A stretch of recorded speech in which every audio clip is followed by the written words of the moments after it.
Community Development Commission. Today is Wednesday, February 25th, 2026. Seeing a quorum, this meeting is officially called to order. Please rise for the Pledge of Allegiance.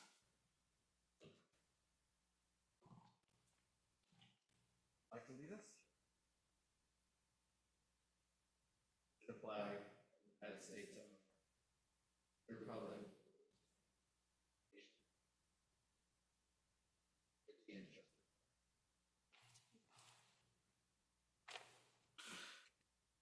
Madam Recording Secretary, please take roll call.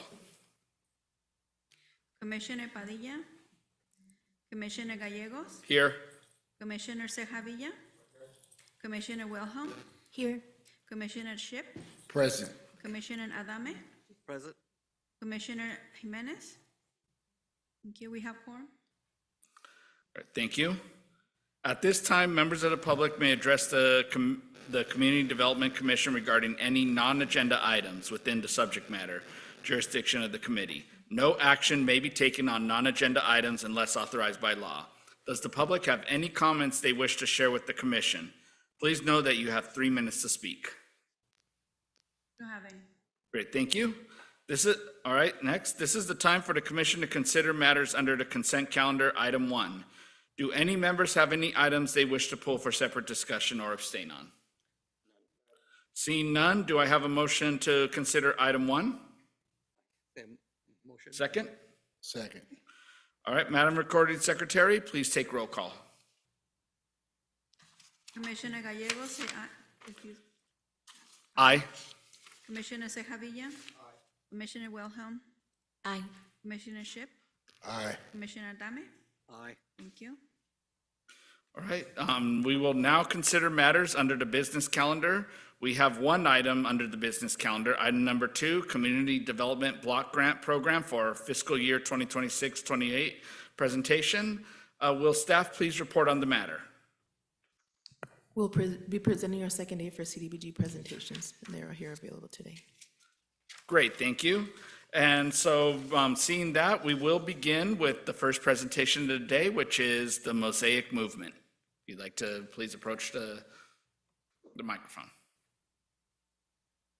Okay.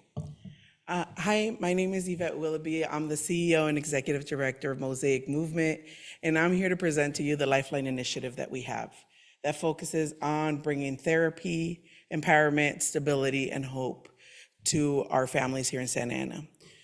But not just any families. These are our most vulnerable families that live here, the ones that are raising neurodivergent children, our special needs families.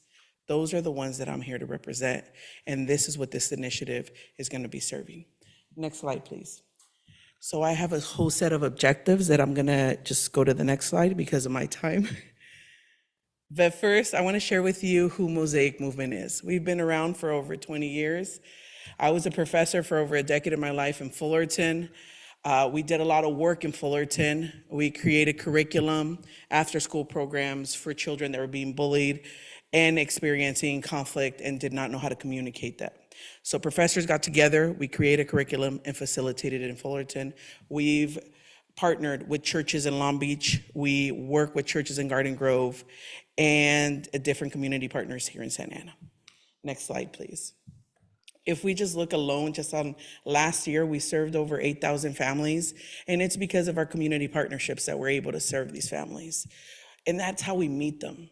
Here's the thing, trust is worked on. You don't just get trust from the community. They see us in the community. They see us with the resources, and little by little, trust is earned. So again, we have served over 8,000 families, over 8,000 toys we gave away last year, over 800 turkeys. We were able to provide, because of the partnerships that we have, 4,500 backpacks to SAUSD. We partner with Orange County Labor Federation and other great organizations here in the community. But with that, I'm gonna go to the next slide because I wanna focus on the crisis that families have been living in. Many families, special needs families, have been living in this crisis and it hasn't been seen. And Mosaic is here and we created a lifeline so we could serve them.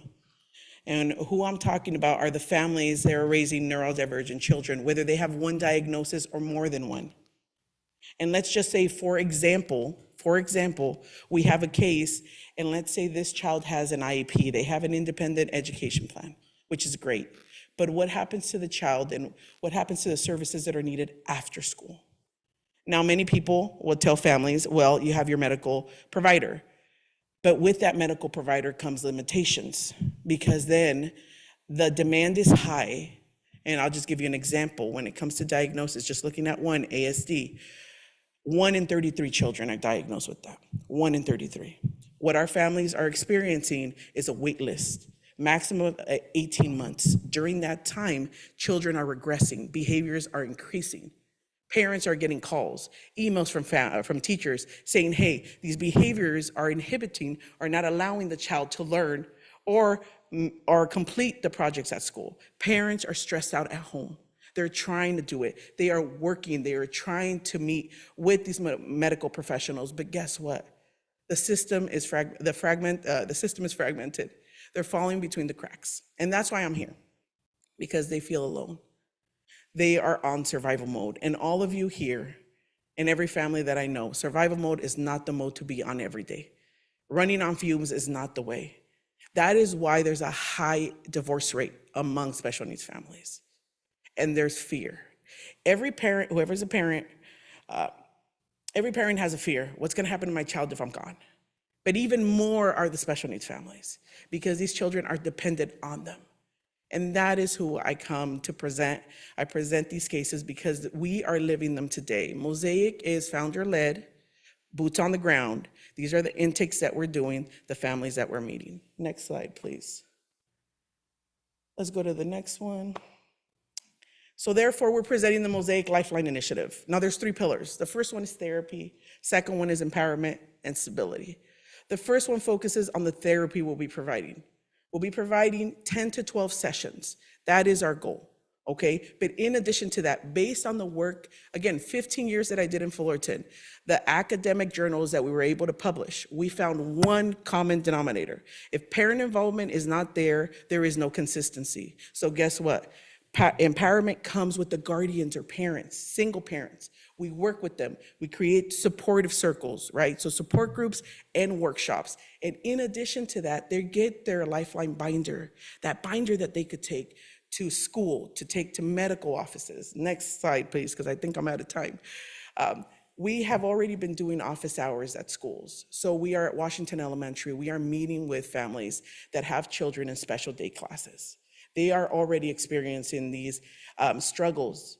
And the thing is, we are that bridge. We are that glue. We do not create dependency, though. We create independency. We serve alongside. We don't help families. We serve alongside of them. They learn, and guess what? Then they know, and it trickles down to the community. They teach their neighbor. They teach their tia. They teach their friend at school. And that's how we work. Next slide, please. What we need is, we need the funding. We need the funding so we could take this Lifeline to every family here in Santa Ana, to the 40 families we want to serve. What's that going to pay for? A program coordinator, a family navigator. See, the family navigator is the one we need, the therapies and the workshops and support groups, but the family navigator is the one that's going to be meeting with them on a weekly basis, every other week. Every month, every other month, on a quarterly. It depends. Every case is different depending on the intake and the goals that we have for each family. They have to be completed. So based on that, we need that funding. Next slide, please. And this is what the funding looks like. It's $2,000 per family, but we are serving our client in addition to the caregiver or parents, okay? That includes 480 sessions of therapy. You break that down, that is 12 sessions per client, okay? The other thing is we provide those workshops and support groups so they could learn how to advocate for themselves, so they could have that binder with them when they go to those medical appointments. Next slide, please.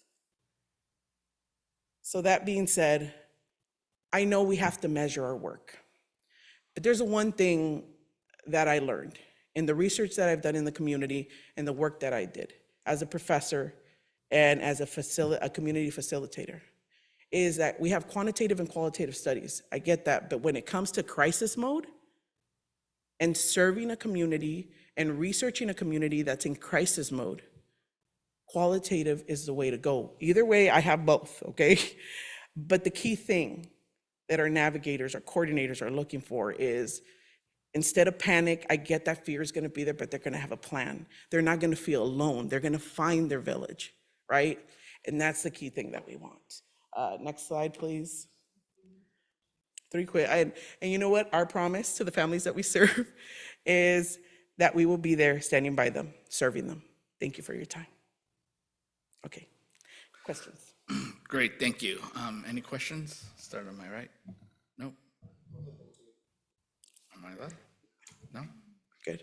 All right, I do have a couple questions. So Yes. the first one is, what are some of the other places or grants that you're getting funding from for this project? We get funding through our sponsorship, through our community partners. And what we do is we submit to them the work that we're doing and specifically why we need the funding. So federal grants we've never received, but we have received funding from Segerstrom and Sons, and we received from Republic. So we have received funding before, and that is how we're getting the funding to complete the rest. And hold on, I had one more and I just slipped my mind. So for providing the therapy, is it in-home or do you have a clinic that you conduct it out of? Because of families, transportation is an issue. So one of the things that we do is we partner with local community partners or with a community center or a church, and we provide it there. Okay, thank you, that's all. Thank you. Anyone else? All right. Yes. Oh, yes, go ahead. You stated that you are working with, in conjunction with Washington Elementaries. How many Santa Ana families are you impacting at this point out That- of the 8,000? Out of the 8,000, we have about over 50 families. Alone in Washington, we have 5 SDC classes. And that's not including the ones in Diamond or in Sierra Prep, which we also partner with. Thank you. All right, thank you. We're good? Thank you Yes. very much. Have a great day.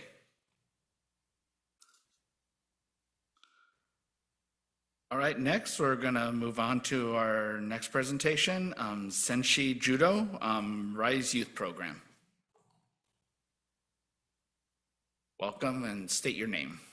Hello, everyone. Okay, I'm a little short, so let's see. Okay. PowerPoint there. Wonderful. Good afternoon, commissioners. My name is Grace Claudio. Thank you so much for the opportunity to be here today. I'm the executive director of the RISE Youth Program. RISE is a high-dosage after-school youth development and crime prevention program. Next slide, please. We serve low to moderate income youth here in Santa Ana. Our city has historically faced real pressures from gang recruitment, community violence, and limited access to structured after-school programming. Our program operates 5 times per week from 3 to 6 p.m. These are the critical after-school hours that are consistently identified as the peak risk hours for gang recruitment and juvenile delinquency. Our program is intentionally designed to provide structure during these high-risk hours. Next slide, please. In our first year, this year actually, we are engaging up to 40 unduplicated youth in our city, expanding that to 50 next year, all of whom will have access to up to almost 720 hours of programming. Next slide, please. That frequency is intentional because prevention works best when it's consistent, sustained over time, and relationship-based. When we are working with youth that are most vulnerable to gang recruitment, we also have to recognize that many of them are seeking community and positive identity. And while martial arts is our tool, behavioral development is the core outcome. Next slide, please. Every session integrates mentorship with responsible adult individuals. They will build positive peer networks, They're learning conflict resolution, emotional regulation. These are all critical factors to combat youth delinquency. And we do measure this impact. Next slide, please. We structure an initial 90-day assessment and an annual assessment on every participant. We retain attendance records, documented attendance records. We take their skill progression. We have established benchmarks, behavioral benchmarks, and we allow them to also self-assess. Every youth has a documented progress over time. These metrics allow us to track trends, identify areas of improvement, and ensure that we are delivering real measurable outcomes. Next slide, please. So when the city's youth are in this program, they're not just supervised for a few hours. They are deliberately mentored, they are actively engaged, and they are developing healthy life skills every hour that they participate. Next slide, please. So our program is designed to be fully scalable, but our funding request represents the full cost of operating a high dosage program that operates year-round, 5 times per week, 3 hours a day. And that's for 40 people. This participation schedule shows you that we are a cost-effective public safety investment. Serving 40 to 50 a year sounds modest, but these are real young people receiving sustained mentorship and guidance, not occasional programming. RISE Youth Program is intensive, high-impact prevention. Next slide, please. We understand that the city has strong requirements for accountability with its service providers. The RISE program and its leadership are fully prepared to meet all compliance reporting requirements.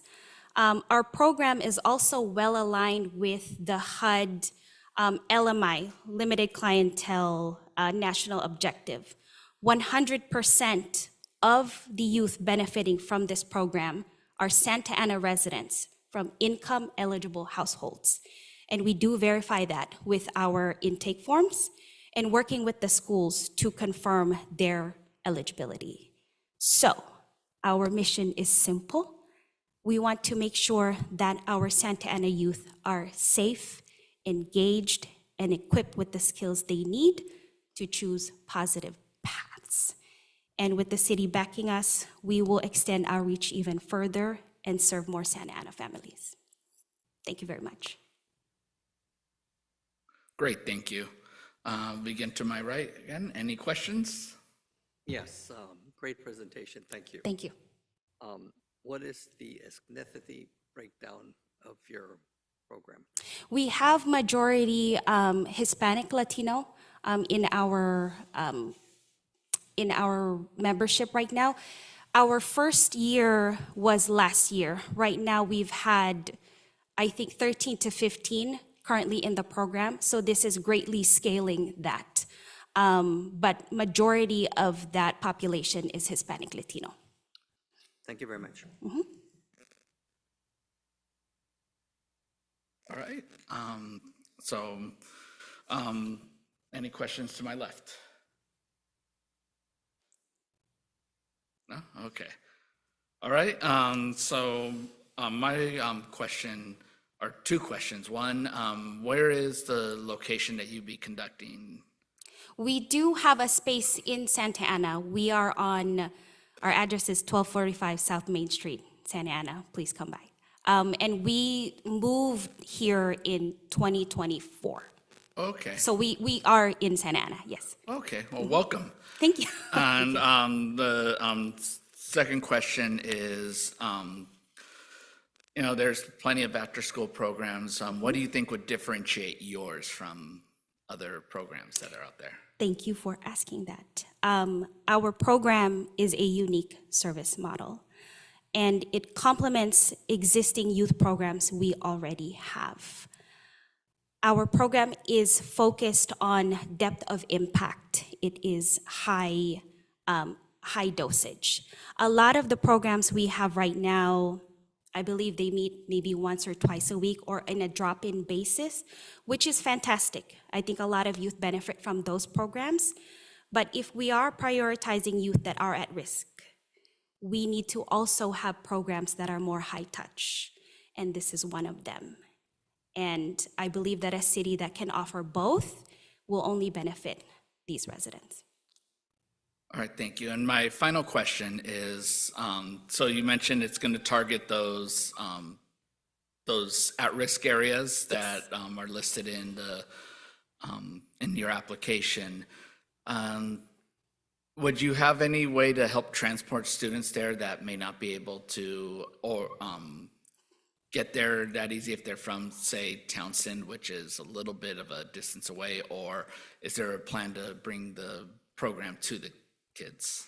I believe once we get to that scale of membership, that is something that the board will discuss.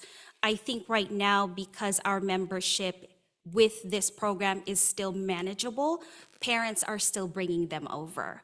But once we engage more schools and we have actual partnership with them, that would be something that we will have to face eventually. So yes, transportation is going to be a very near future problem that we will tackle. Okay, thank you. Thank you. Any other, okay, go ahead. How does one know about the program? How do you get the word out, the information? Right now, we are relying on our outreach with the few schools that we have partnership with. We are in Mater Dei and Cesar Chavez. A lot of our recruit come from referrals, word of mouth.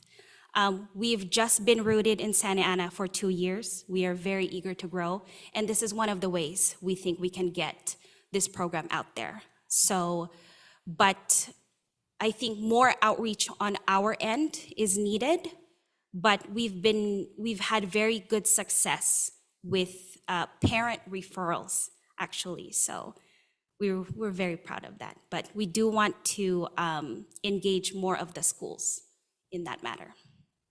Thank you. Thank you. All right, last call for any questions. All right, thank you very much. Thank you very and much. Thank you for coming out today. Thank you.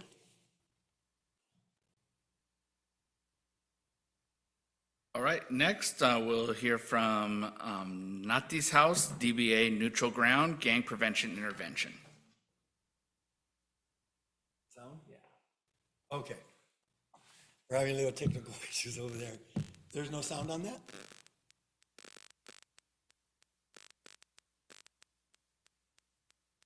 Thank you for having us, Commissioners. I appreciate it. City Manager, appreciate it.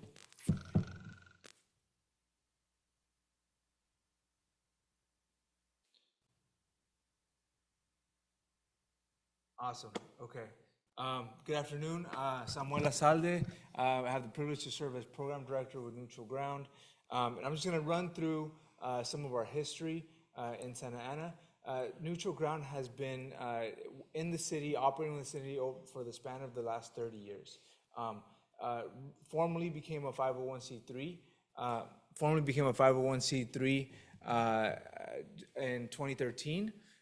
Through partnership with the Santa Ana Unified School District. There was a double stabbing at one of our schools, and they had known about our different partnerships, our programming that we had been facilitating in the city, and they brought us in, assisted us with the MOU, and we've now been partnering with the Santa Ana Unified since then. We have a proven track record of providing gang prevention and gang intervention services in partnership with the city, particularly to serve the Artesia Pilar neighborhood, the Delhi community, and also the Logan Park, French Park community. Again, SAUSD that operates kind of in tandem and just sort of just bolsters our reach. We're able to work with our kids, prevention and intervention youth, operating with them Monday through Friday at the different schools we're in partnership with, and then having the Santa Ana MOU through the work that we're doing with Orange County's Youth Development Court, or also our congressional contract to serve the city of Santa Ana and Anaheim. We're able to go and visit some of our youth in some of the schools that maybe we don't have a formal partnership with. And so through the Youth Violence Prevention contract with the Congressional District, we're serving youth ages 12 through 24. But sort of the services do not stop there. Part of what we do is also we have Nati's House, a transitional home, a reentry home for young men exiting the prison system. That has worked in tandem with Orange County's Youth Development Court. So we're helping young men reintegrate back into the community. Orangewood Foundation as well. If we can, active citywide deployment, although we've had different contracts with the city of Santa Ana, we've continued our partnership irregardless of having an actual contractual tie with the city. And so when things have kind of, we've been between cycles or something, again, we have the youth violence prevention contract with the Congressional District, and also we use the funds that we have in partnership with the school district and the different schools that we partner with to still have staff assigned to different regions of the city.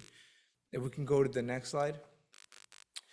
So the core problem, Santa Ana has a long history, like many of our communities across Southern California, of youth gang enclaves. And we're fortunate to not only have Mr. Alvarado's longstanding history within the city, but also the staff that we employ come from the communities that we serve.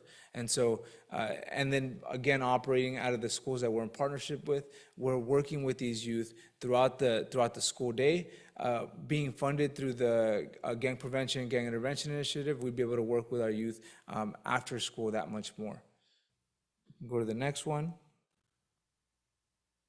As I mentioned earlier, who we look to employ as credible messengers, is men, women who come from the community that we serve, who come with a lived experience. Yes, ideally with educational merit and background and adequate training that they will receive through us, but many of them really, they come from the community. They already speak this language. They know it. They've lived it. We can go to the next one. Primary service delivery. So what we do is we do an intake. In the intake, we do an assessment as to what are the needs for the youth and the families. And then we have structured service delivery. So what we have our intervention specialists do is they have to meet with the youth several times a week, at least twice a week, have a touch point, in addition to looking to serve to coordinate group meetings. And so as we were doing in the Logan Park community, I was going to this little enclave and congregating with the youth as they met there, even in the evening hours, saluting our police officers as they rode by. Big part of what we do also is we do family meetings. And so in addition to the one-on-one meetings, we look to have at least several times a month, meet with the youth and the family to model what a family meeting should look like. We can go to the next one. Accountability and measured outcomes. We track every single interaction. So if we're meeting with the student on campus and we see them in passing, that's tracked. That's tracked. We keep it on a log. If we see the youth after school, we facilitate a home visit or sort of a mediation or an intervention of sorts. All of that is tracked via various logs. We can go to the next one, please. And measured outcomes. All of our reporting is reported also to the federal government. And so all of that is tracked and separated between different cities that we've been in partnership with. And so all of what we track for the federal government will also be replicated and produced to the city of Santa Ana. Just leave it. We're good. We don't want to go over our 5 minutes. Oh, okay. Cool. So this one is added into, okay. All right. We can go to the next one. So why neutral ground? Again, as I mentioned in the previous slides, long-standing relationship with the city, over 30 years within the city through Mr. Alvarado's history in the community. All of our staff are bilingual, multicultural, and again, many, because of our scope of work and who we seek to serve, come from the very same lived experiences that our youth do. And next slide. Oh, good. Let me, we've had this year, we've had 4 murders already. Last year we had, I think, 15. I think one was an officer involved shooting, the other were 3 possibly gang involved. I believe, this is just what I sort of read. Even with the police one incident was probably had to do with some of that stuff, I don't know. But we've had incidences here. And last year we had 15, so our main goal is to try to prevent that. Now, I don't know, we can't stop actual murder, but we definitely have our ear to the ground, definitely hearing what's going on with the gang intervention. And that is what's needed with us here, because we have to get in front of some of this stuff when it takes place in our community. So we've put a lot of work in. We've actually been doing this 36 years. We're here, we live here, we actually just picked up a diversion grant from the probation department that's gonna be excellent for Santa Ana. I got the acceptance from our chief, Rodriguez, and we got us, Boys and Girls Club from Garden Grove and Waymakers. We'll be doing diversion from 12 up until around 18, so they'll be our Santa Ana kids. It's a prevention program, and personally, we have a lot of reentry, and that's all cool. Don't get me wrong, but we have to get to a place where we're working with, preventative piece, and that's our goal here, to get some of these guys. I got in the system when I was 12. I didn't get out till I was 35 years old. And my goal is to try to keep some of these guys from being stuck in that system for years and years. So pretty much our spiel for this one. All right, thank you very much. Do we want to do question and answer or let them do their second presentation? Second? All right, so let's go ahead and see the second one, and then we'll go to our question and answer. Okay, this one here is for Summer Night Lights, and I hope the video comes on. When we've been doing Summer Night Lights since 2018, and when it first came out, they wanted to do it at Madison and at Jerome Park, and I went to each council member and told them, let me go back to the park where I was born and raised all of my life. I have a voice there. And because there's only one main gang that surrounds South Florida Park, but the other ones, you have a lot of neighborhoods around them. Summer Night Lights is a community engagement program. All right, good. So just let me run this by you. So they allowed us to do it. And we've been at South Florida Park now every year. Last year we couldn't, simply because of the immigration status that was going on, and we just everything shut down. So as we know, we stopped everything.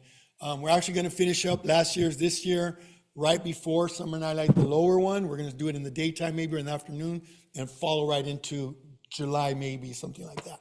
We've been speaking with David and Brenda. And so, given the opportunity to go back to El Salvador Park, we have all those families there. We've dropped police calls, we dropped graffiti, we dropped violence in there, we've hired kids from the neighborhood there. All the old neighborhood comes out, as you'll see in this video. Summer Night Lights is a community engagement program. We come to El Salvador Park on Fridays, Thursdays and Fridays, and we feed the community. We're here hanging out. It's a super fun time.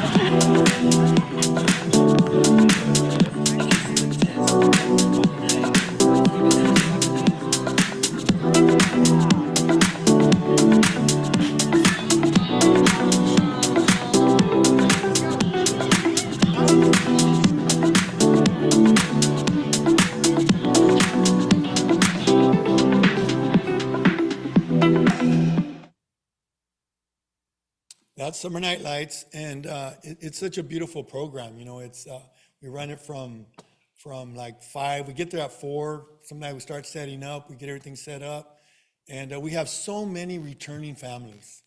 We have kids that started with us in 2018 that are still with us today. I want to tell you something.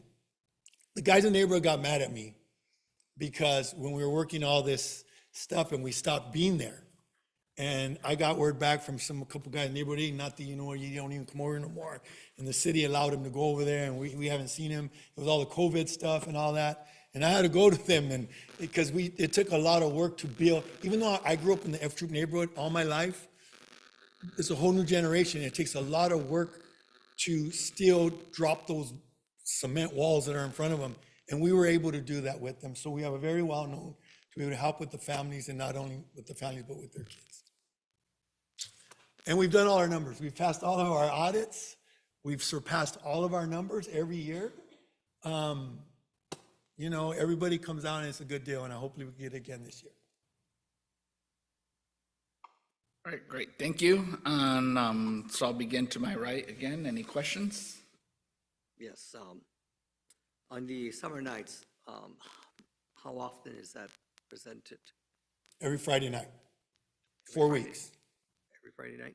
And in what location? El Salvador Park. That's where we've held it for since 2018. And it would be just during the summer, is that correct? Yes, in the month of July. July? And we go right into, right before school starts, and we try to get a backpack giveaway, and we add that. We do it the last day is the Friday right before school starts. So we do a lot of food and clothes and backpacks and stuff that we try to give out to the families. So you work with your community, with outside vendors to help to promote? Oh, this definitely, event? definitely, yes. Thank you very much. Great You're welcome, presentation.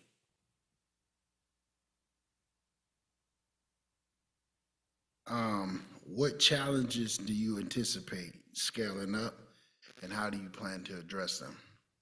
Challenges? Yes. I think, Mr. Ship, I think, as you know, man, you get us you get a bunch of people in a park, Yeah. and we have to really be aware of what's going on out there. And we're not afraid of that, because we can't let the violence stop us doing what we do in our community. So that's one of the reasons why, that's something that I always look at. Trust me, man. I mean, I pastor a church, so just on the side note, I walk around there and I pray over that park, man, because I don't want nobody to get hurt at that park when we're there. So I think the biggest challenge at times is just the concern that we don't want nobody to get hurt. We don't want somebody walking up. That's why we have all the lights in the whole park turned on. The park is lit up, and we have music playing there. We have guys that are from there that we hire, that they know who's not from, who looks a little shady in there. And we have older guys that are there that are able to police. We don't need to, I'm not saying that we don't want the Santa Ana police to come in, but they do come, and they usually park their car there. The kids get in the car, they get in the fire truck come out. But I would say that. I think my thing is always safety. It's the public safety because we have kids out there, but thank God that we haven't had not one issue. To add to that, not a question, I will like to say that I've been following your work for some years, and you do a great job over there. I'd like to take my hat off to you for that, because a few years ago, when you guys helped put together the Chicano Heritage Festival, you guys were able to bring all the gangs in Santa Ana to El Salvador Park, which was historic. Yeah. So I'd like to take my hat off to you for that, and keep up the good work. Thank you, sir. Thank you. I appreciate it. It's an honor to serve our community. All right, my question, so good to see you here. Couple questions. First, what are some of the other funding sources you have gotten for your various projects, both the intervention and the Friday night lights? Well, we have a congressional district with Lou Correa gave us, and we do Santa Ana. That's for Santa Ana and Anaheim. And this will just bolster that, because it'll more specifically point it towards Santa Ana. But we have that one, so that we have one we have the diversion one, and then we have the schools. We have the schools, which is big. It helps us move into that. What else do we have? Is that it? We have our boxing club that bolsters it. It keeps it going. Our boxing club is free for the kids, so I think Yeah, I think you covered it. It's not necessarily so much overhead funds, but we structure and reassign staff as needed. And so when there's been an incident that we needed to respond to in Santa Ana, we'll pull some of our staff from Anaheim to help support, and vice versa. Same thing. If something pops up in Anaheim, we pull some of our staff from Santa Ana to help support. Great, thank you. And then for the focused only on the intervention proposal, about how many people do you propose to serve each year? I think we put 20 this year. What was it? I don't know. I have to look at what our CFO put on all of that.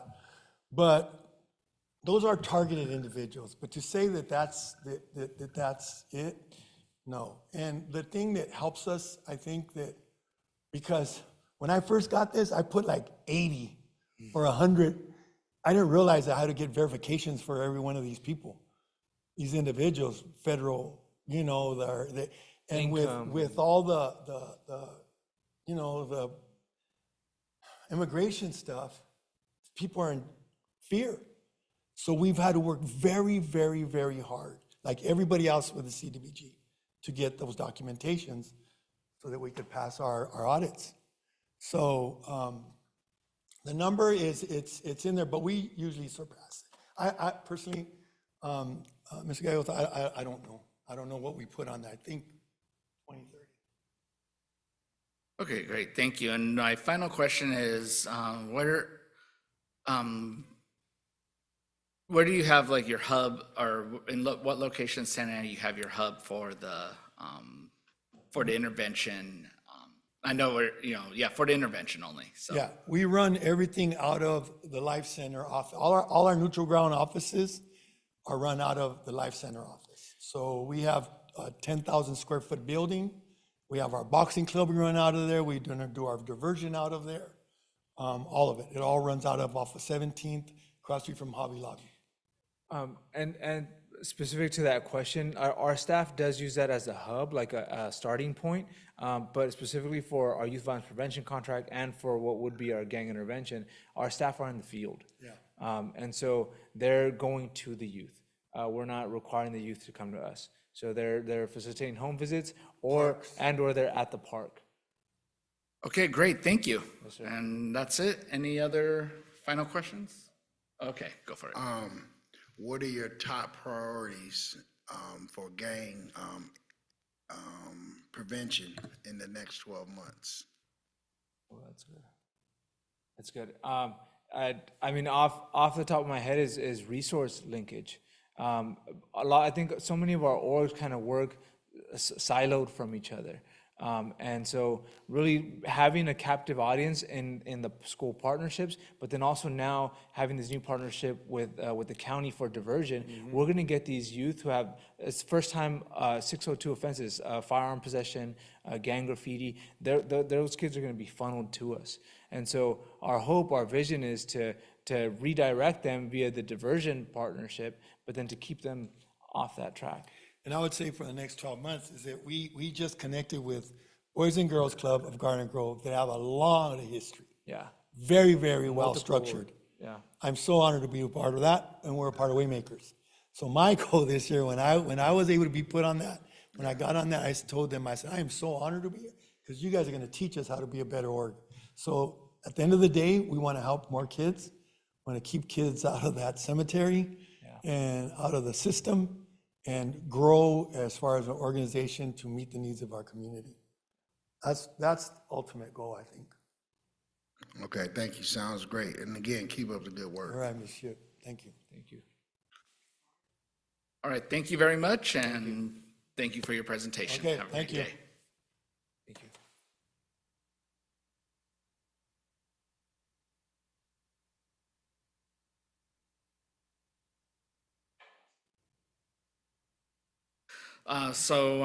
Next presentation is at 4:15, so if we want, we can take a 5-minute break. Yeah, oh yeah, we're gonna do a 5-minute break, so, thank you.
All right, welcome back to our special Community Development Commission meeting.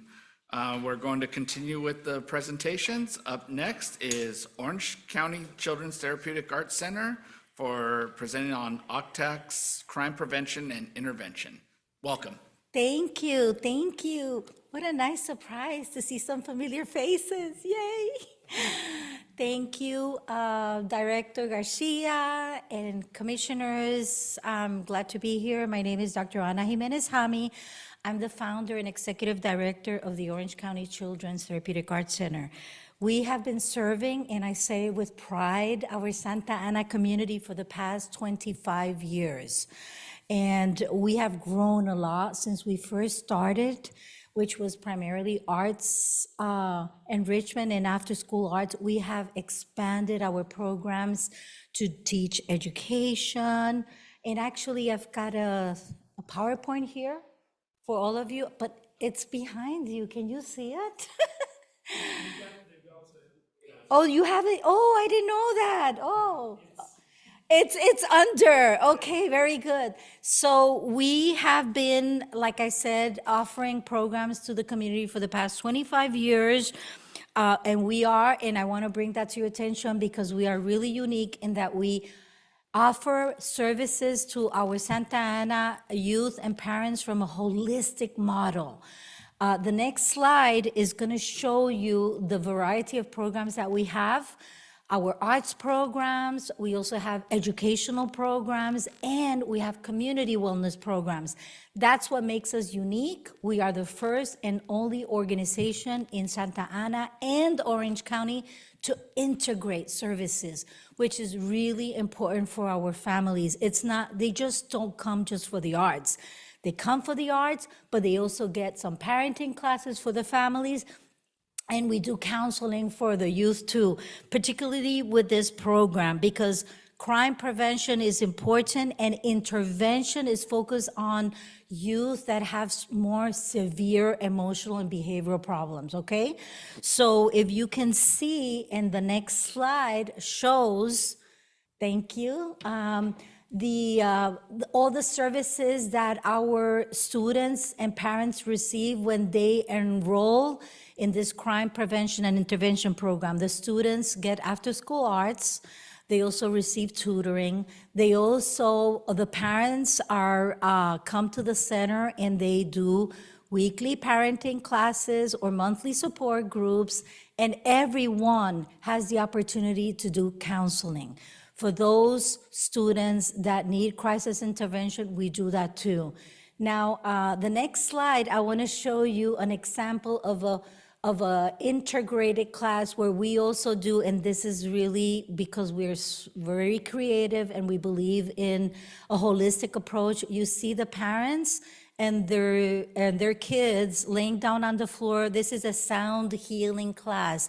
This is one of our therapeutic arts classes, in case some of you wanted to see some photos of examples. This is for some of our youth that suffer from anxiety, and they're going through, a crisis at that time. And so we combine it with counseling and therapeutic arts. Then the next slide, it shows, and it kind of, and this is part of our grant narrative. Oh, actually, before we get to the last one, sorry, I forgot about this. This important slide shows that OCTA has very strong community partners from the city to the school district, the regional center, and the county, and others like First Five, Corbin, Mecca, and many more. Why is this important, you might think? Why is this important? Because it makes our life easy in recruiting participants for this grant.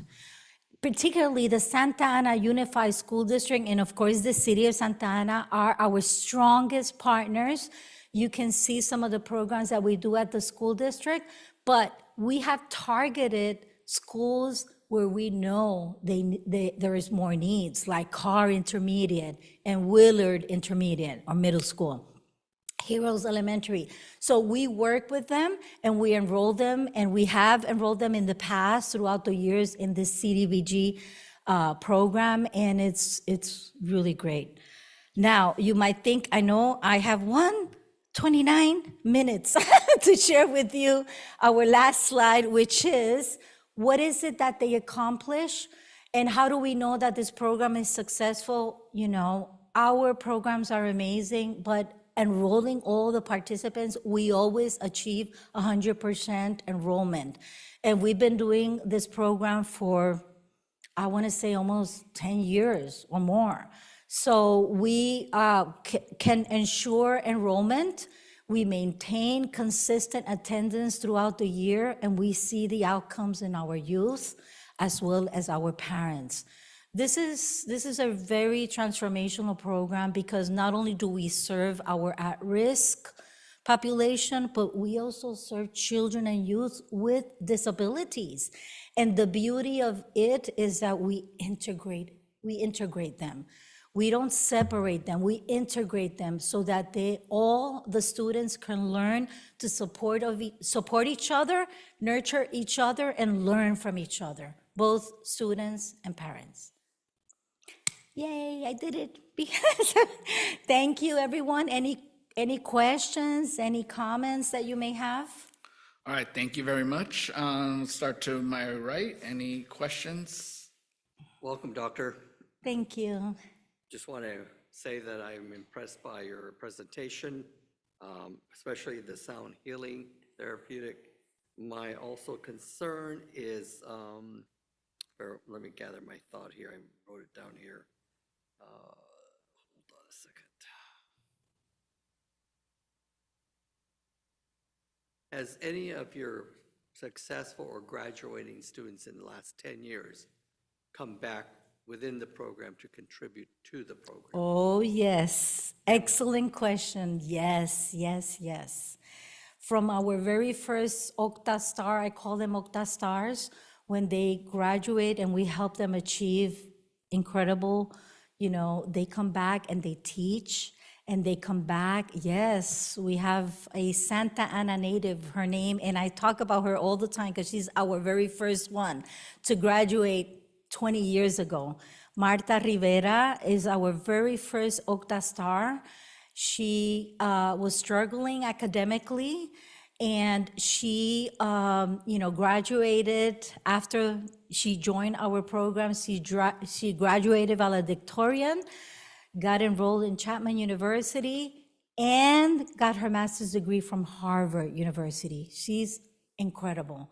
And she learned to succeed and develop her confidence and self-esteem through the arts.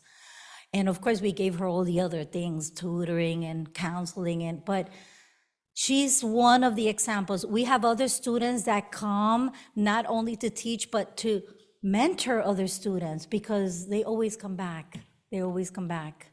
And I love when they do that. So that is actually part of our mission. How do we teach our students to be advocates for other students, right? To come back and share what they've learned and how the arts and all the other programs we have has transformed their lives. Thank you, and I also want to recommend highly that you incorporate that in your philosophy, in your standards, so that you ingrain that in all your students to come back and contribute to your program. I love that. Thank you. Thank you. That is such a great, and I will definitely bring this to all our programs and make sure that the staff continues to remember the importance of advocacy and mentorship to always come back and give back. Thank you. All right. Thank you, Alfonso. Thank you. All right, any questions to my left? What new initiatives or priorities are you focusing on this year?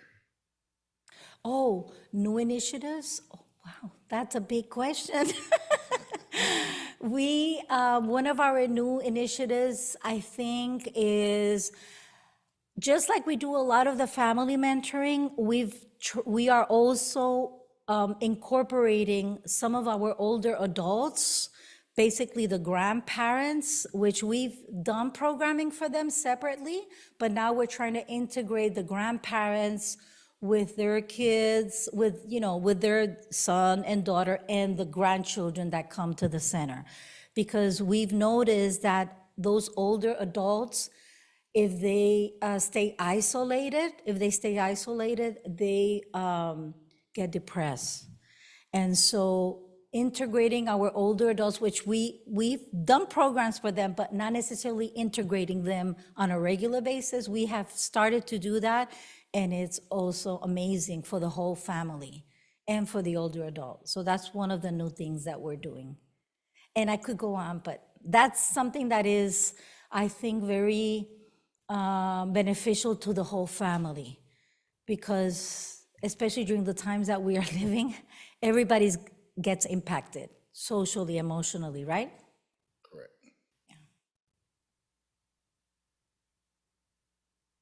All right, thank you. All right, so I do have a couple of questions. First, welcome. Thank you, As you Claudia. know, I mean, Octac has a special place, for me. It's where both my children began their educational journey when they were little toddlers. That's right, and I So forgot about it's that. always Yes. gonna have a special place, but I do have a couple of quick questions. One, so on the crime prevention and intervention, what are some of the ways you'll identify the need for a family to have this So, program? yeah, so typically when we work with some of our middle schools is where I've seen immediate referrals for crime intervention.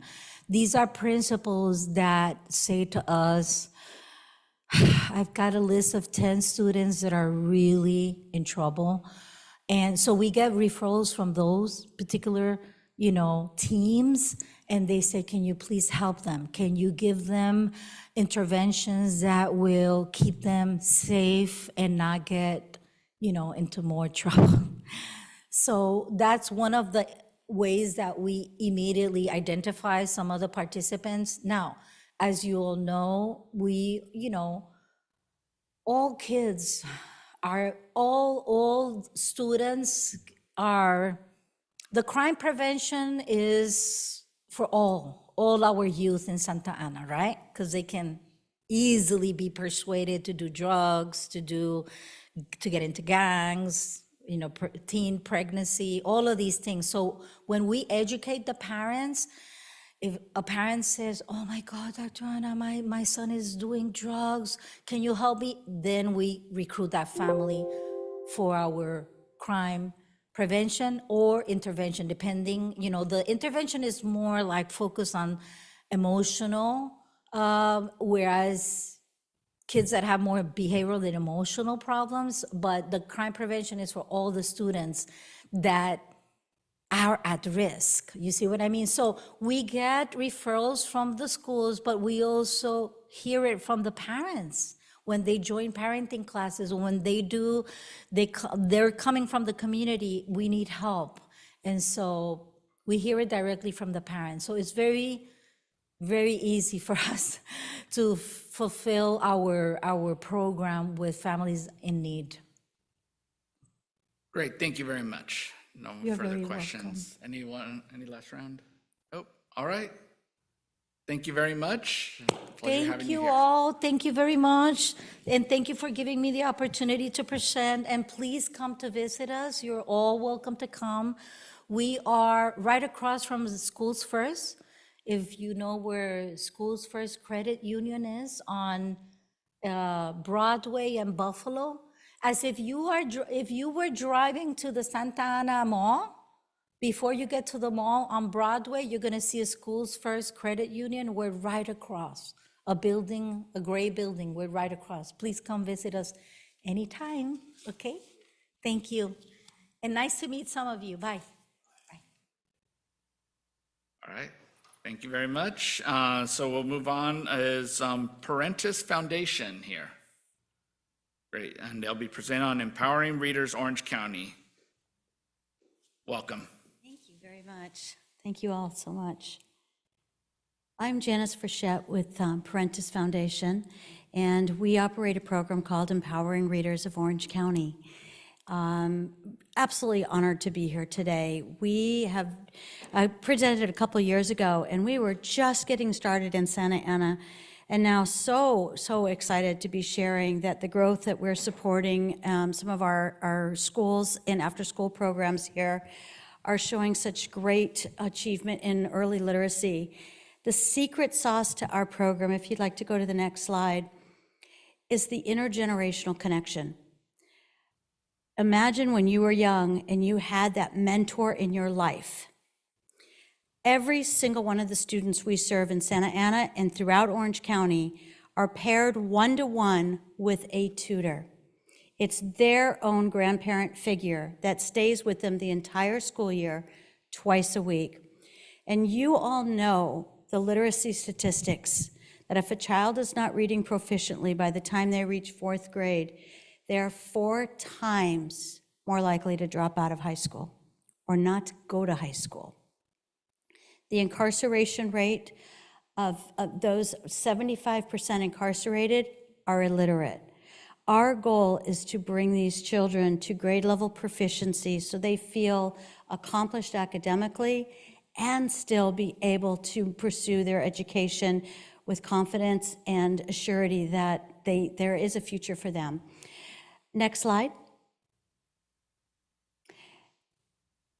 The crisis for illiteracy is growing. It was bad pre-pandemic. It has gotten worse since the pandemic. 75% of Santa Ana youth at 3rd grade are not reading at grade level. The conditions of children this past year are showing 60% of those children in low economic status are not reading at grade level. So, like my associates here in the nonprofit sector, we're all working to achieve the same goal. Next slide.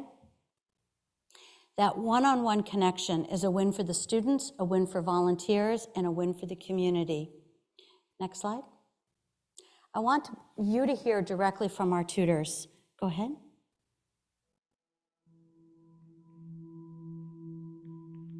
A mentor is really someone that is just there for the other person, because everyone's going to be different and their needs are going to be different. But it's really being there for them, for the good things to help them with, for any sadness they're dealing with, for them just to know you're there. Just being there. It's just another person that a child can talk to, open up to, play with. I think that's mostly what being a mentor is for me. Sure, it's that one-on-one experience. I just love that we have that, to work one-on-one with the kids and that build that relationship so that they feel safe and comfortable to open up and share things that they may not otherwise feel free to share. Well, I had a little guy last year, and his mom was going to pick him up one day, and he came and got me so he could introduce me to his mom, and his sister was there. And you go for weeks, and you hope that you're making a real good connection. But that one moment when he was with his mother introducing me, you could see how special that was to him, which, that made me feel real good. But more importantly, it made him feel really good.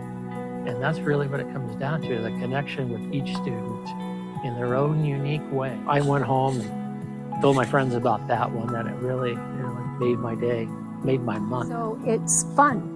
It's just really fun. It's enjoyable to see how they develop and grow in their reading. I mean, it's so satisfying to get to know the children better. I have to kind of bring some of them out of their shell, watch them with their own discoveries and their own successes, and just know that in the long run you can really be making a difference for them. And I've always tutored at Aliso Viejo Boys and Girls Club.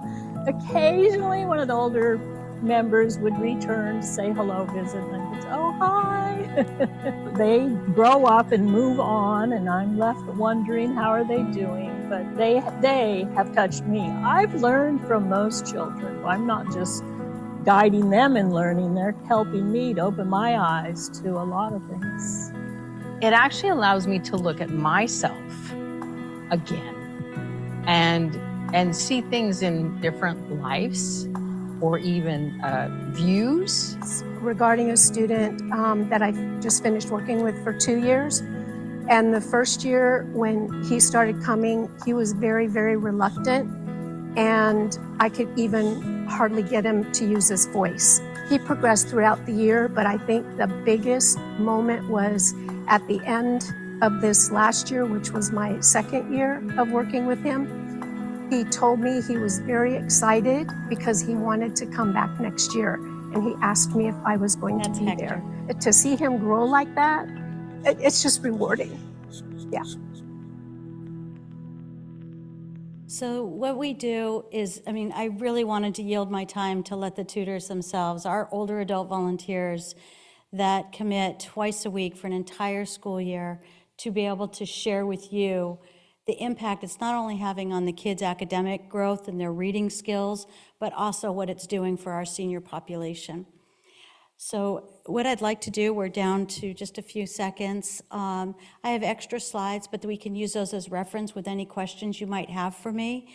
And to know that what we're doing, we measure all their academic skills to know that their reading proficiency is moving forward, but also their social emotional growth.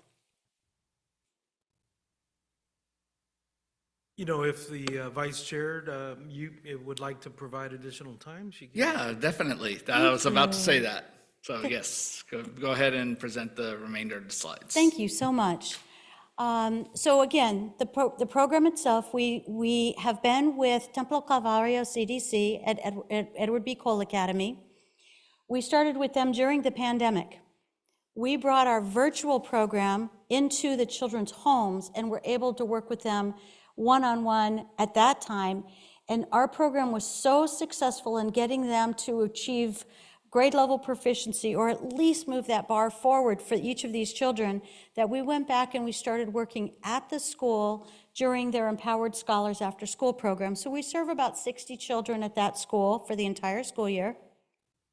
We're at Heroes Elementary School, where we also run a virtual program 4 days a week, and we serve approximately 60 children there, 1st through 5th grade. And we recently opened at the Hive Youth Program. I'm not sure if you're familiar with this, but it is a true, brought out by all volunteers, heartbeat of a local community after-school program, where it's all run by volunteers. And we have committed our time and our volunteers to go into this program to make sure the kids are getting their tutoring, their reading support at the Hive Youth Program as well. Next slide. When we talk about growth and measuring and understanding the reading proficiency, it really has to be based on data. We need to know we're moving the bar for these children. So we use a DIBELS oral reading fluency assessment that's the schools provide, that the schools also use and recognize. And you can see the scores from 1st through 5th grade. When the students started with us, they were reading about let's say 1st grade, 16 words per minute. They went to 51 words per minute by the end of the school year. And you can see 2nd grade, more than doubled their average reading scores. So this is because the amount of sessions we give the kids over a period of time helps to build their confidence and fluency, which then leads to the next slide, their rate of accuracy. Once a child is reading more accurate, they begin to build comprehension. Comprehension then leads to academic proficiency and confidence in the rest of their schoolwork. So you can see these pictures. These are our actual Santa Ana students working with their tutors online at the Edward B. Cole Academy. We provide all the materials, and all they do is provide the kiddos and the space. Next slide. We measure their social emotional growth on focus, confidence, effort, emotional management, and interest. This is absolutely key to the success of their academics. If they feel confident, they will become more academically proficient and want to do more. Next slide. So this is where I'm going to leave you. What does the CDBG money do for us? This thing is attacking me. It allows us to not only continue the services when the school's Title I funds are being pulled back. These are intervention services that are critical to the support of the teachers. And they love that we're in there because this is a service they can't do in the classroom. So this support, on average, every tutor session is less than $8.79 per student that the CDBG funds would be helping us to continue to maintain, but also to grow into other after-school youth organizations in Santa Ana. Thank you. Great, thank you. And with that, any questions? We'll start to my right. I'm a new commissioner, as you probably realize, and I'm absolutely impressed with the data in your presentation. I'm an immigrant. I started reading comic books. I had great mentors. You are absolutely correct. Mentoring is a key to a student's success. All Dinah's kids went to universities as immigrants. So I just want to say I'm just emotionally overjoyed. Thank you very much. Continue your great work. Thank you. Thank you. All right, over to my left. How do you adapt when your services have a sudden increase? How are we scaling? Yeah. Yeah, so we have a lot of partnerships. I have interns from UCI that help us to manage site coordination. As I've grown, I've added to my staff, my site coordinators, and our volunteers are so committed to what we do. The volunteers and the skilled level of our volunteers, they want to step up. They want to do more to help us scale to serve more kids. So they become site coordinators to serve they become mentors to their other older adults. It's amazing. It's amazing. So we are able to scale based on utilizing all of the resources available to us. Thank you. All right, thank you. Thank you. All right, so thank you for your presentation. It was great. I have just some quick questions on the volunteers. How do you recruit your volunteers? So most of our volunteers now have been with us for 10 years. So word of mouth is our #1 best recruiter. Most of our volunteers come from their circle of influence. So they're constantly saying, you need to do what I'm doing, it's amazing. We also go into senior centers. Many of the active senior centers, that volunteers or seniors want to be busy. And that is part of the model of our program, is to make sure we're giving lifelong learner opportunities to seniors. Through our reading program, we also provide them weekly coffee chats where we bring in speakers and we bring in ways to get them to share this opportunity with other people out in the community. So most of it's word of mouth, then it's usually senior centers and different senior fairs that we participate in. All right, thank you. Any final questions? Okay. Again, that is capturing the leftover, like they say, or the neglected, pardon me for using the word, neglected population. I grew up with grandparents who were amazing and very articulate. And why not? There's so much they can give. Why not capture the seniors who are sitting there, Yeah. with something to do? So thank you very much. I'll leave you with this one thought. I had a senior, I was in Cerritos a couple weeks ago, and she had limited English skills. She was Chinese, and she was afraid that her accent would get in the way of helping a child learn to read. And I said, could you imagine what gift you're giving that child who also has an accent? That you can overcome, you can adapt, and you're going to become a better speaker and reader when you're practicing with your student. So it's a win-win for both of you. She is loving being a tutor now. So it's pretty incredible. Thank you guys so much. All right, great. Thank you very much. Thank you. Have a Appreciate great the day. time.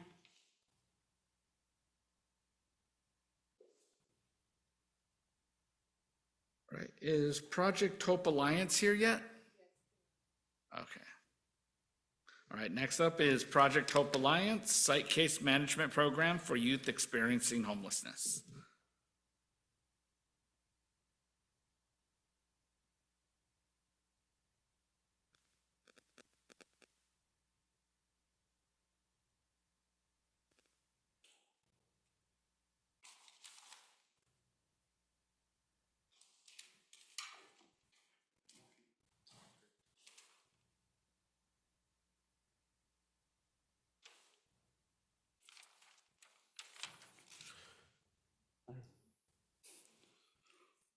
You good? Are we ready to go? Yeah. Good evening, everyone. My name is Celso Fuentes, and I serve as Partnership Manager at Project Hope Alliance. But today I'm speaking to you as a resident from the city of Santa Ana. My name is John Amirian. I'm the Foundation Relations Manager and work on the administration side. First and foremost, thank you so much, city leaders, community partners. It takes a village to do what we do for our communities. Next slide. Today, somewhere in Santa Ana, a child will go to sleep unaware will they wake up tomorrow. When barriers are unstable, education is often the first disruptor. Attendance drops, grades fail, and confidence erodes. For over 37 years, Project Hope Alliance has ended the cycle of homelessness one child at a time. Next slide. Our CBDG approach is simple. We're here to eliminate any barriers for students experiencing homelessness around Orange County and specifically in Santa Ana. Project Hope Alliance is a nonprofit in Orange County that provides site-based and community-based services for students experiencing homelessness, students that have been identified in McKinney-Vento. Currently in Santa Ana, we currently serve Santa Ana High School and Scholarship Prep Academy. Next slide. Our approach is simple. We're here to eliminate any barriers, but it doesn't stop there. I've had the fortune enough to be at Project Hope Alliance going 4 years on Friday, and I started off as a case manager, so I could tell you firsthand the things that our case manager is doing. And I'm super fortunate and blessed as well to be the voice and share with you all the wonderful things that our case managers do for our students every day. So, case managers that are on site at these campuses that I mentioned work closely with their school admin, work closely with their families and students to make sure that any educational barrier is eliminated. For example, let's say we have a student that needs shoes. Project Hope Alliance answers that call. Let's say we have a student that's gonna go to a football camp and mom is working 2 jobs to fund the 1 bedroom that they're renting. At a family's house, Project Hope Alliance answers that call. Next slide.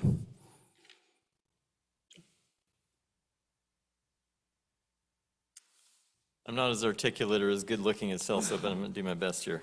I'm a grant writer, so I'm not used to public speaking, so I'm going to use some notes. This is a snapshot of some of our, the 2 slides here are a snapshot of some of our numbers, our outcomes from last year. We served 84 youth, which was 40% above our goal.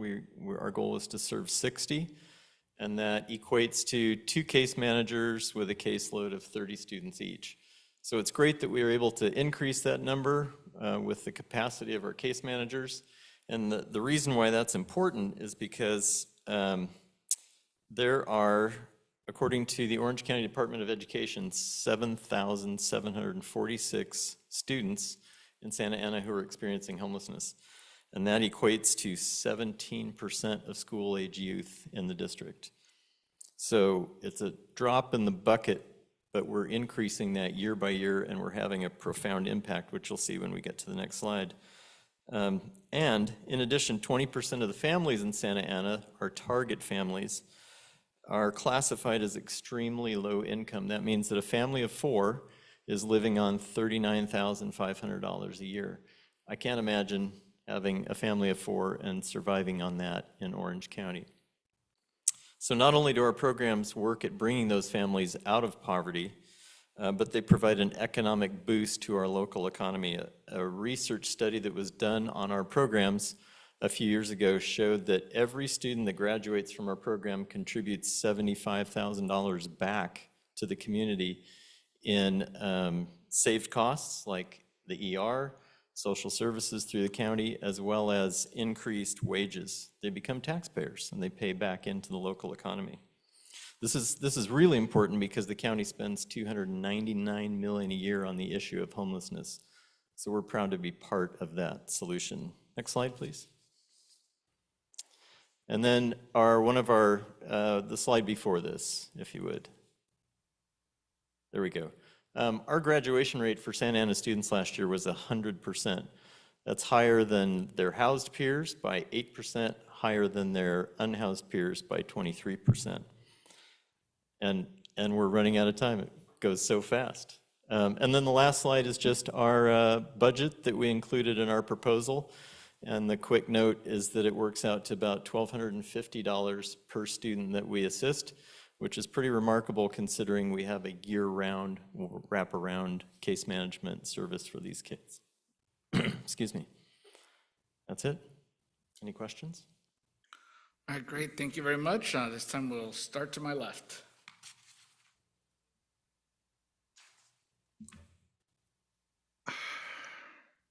How do you balance program funding with administrative costs and overhead costs? I'm sorry, can you say that again? How do you balance your administrative costs and your overhead costs with program funding?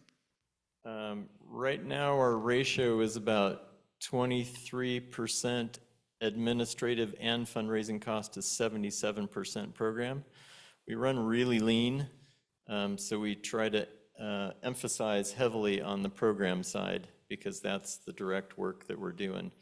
So for instance, those of us on the development side, the fundraising side, wear multiple hats. We do special events, we write grants, we host open houses, we're out soliciting donations for our galas. We run pretty streamlined.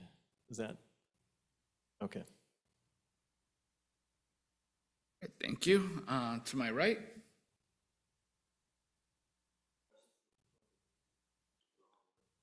Can I just add one more thing that I wrote last night, and it won't let me sleep if I don't, and I was sharing this with John.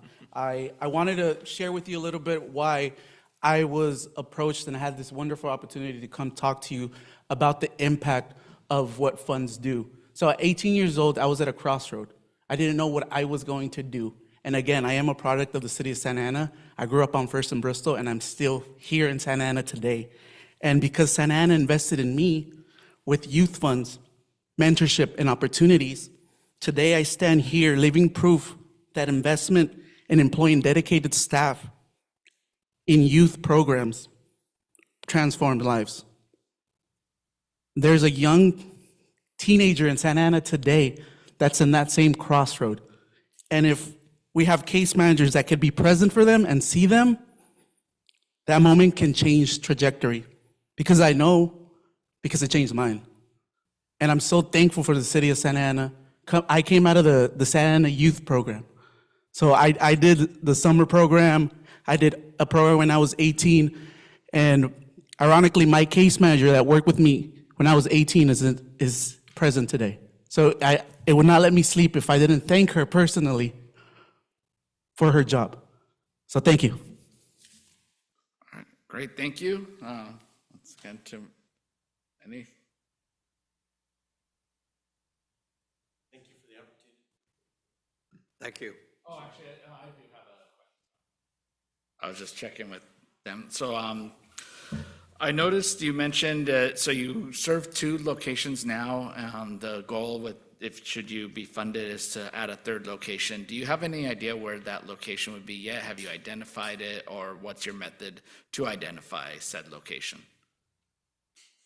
We're currently working with school partners right now. I just did a presentation at Legacy Charter School here in Santa Ana, and that's one partner that we're definitely looking at expanding and building a connection through scholarship prep into that sister school. And actually, we're serving 3 locations currently, but it's 2 schools. One of them has 2 campuses. Okay, thank you. All right, that's all I got. Any last round? We're at Santa Ana High School, which is down the street, and then we're at Scholarship Prep, which is right here on 17 and Flower and 17 and Grand. All right, great. Thank you very much. Thank you so much. Thank you all.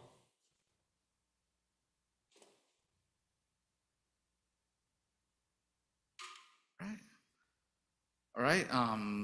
So if the committee doesn't mind, we can take another 5-minute break.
They just call it Santa Ana Youth Employment. That's where it all started. Yeah, it was a summer youth employment program back in the day.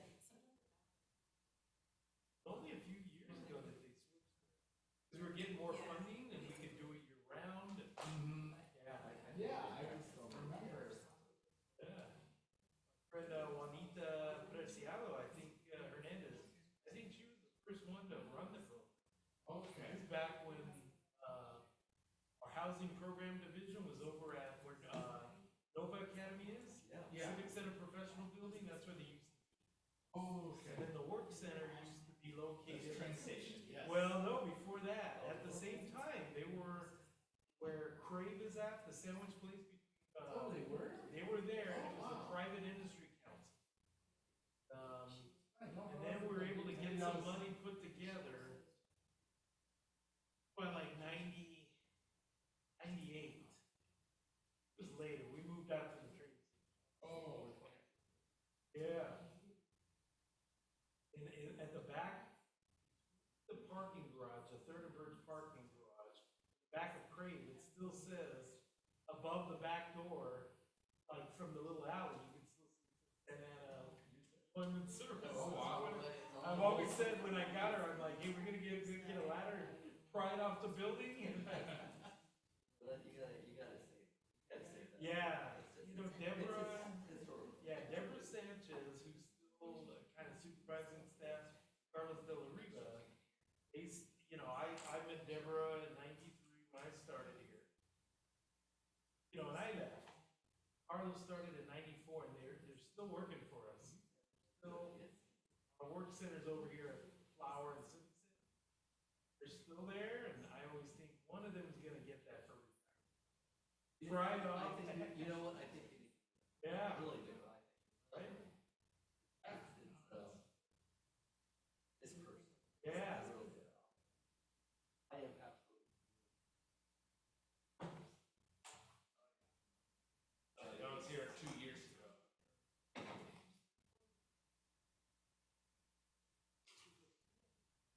Is this a street talk now? I'm ready to go.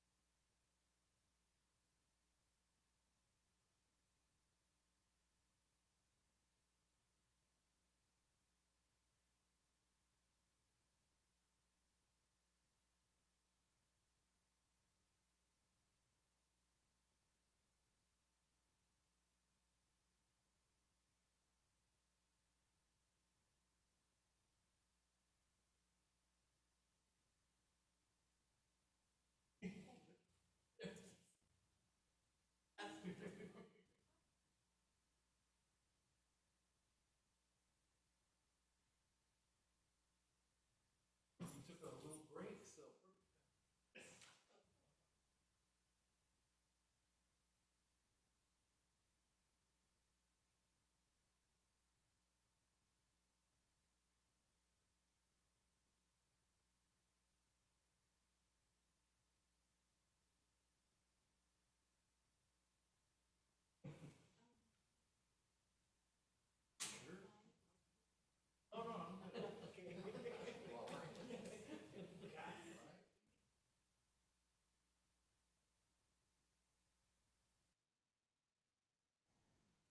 All right, welcome back. And so we're going to go on to our next presenter, Straight Talk Clinic, Inc. First is STC Crisis Intervention and Comprehensive Mental Health Services for SAUSD.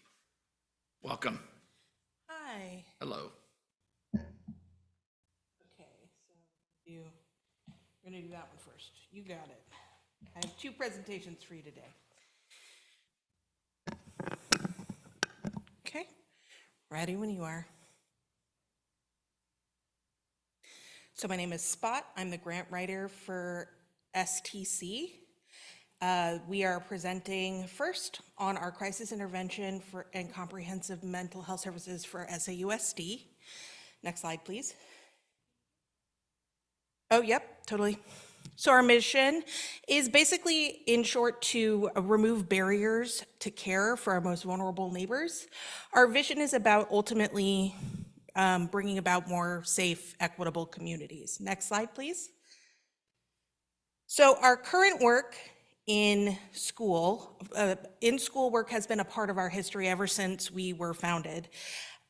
We put a pause on that during the pandemic, and in 2021, we partnered with the Orange County Department of Ed and Project Kinship and started offering services in Fullerton and Buena Park.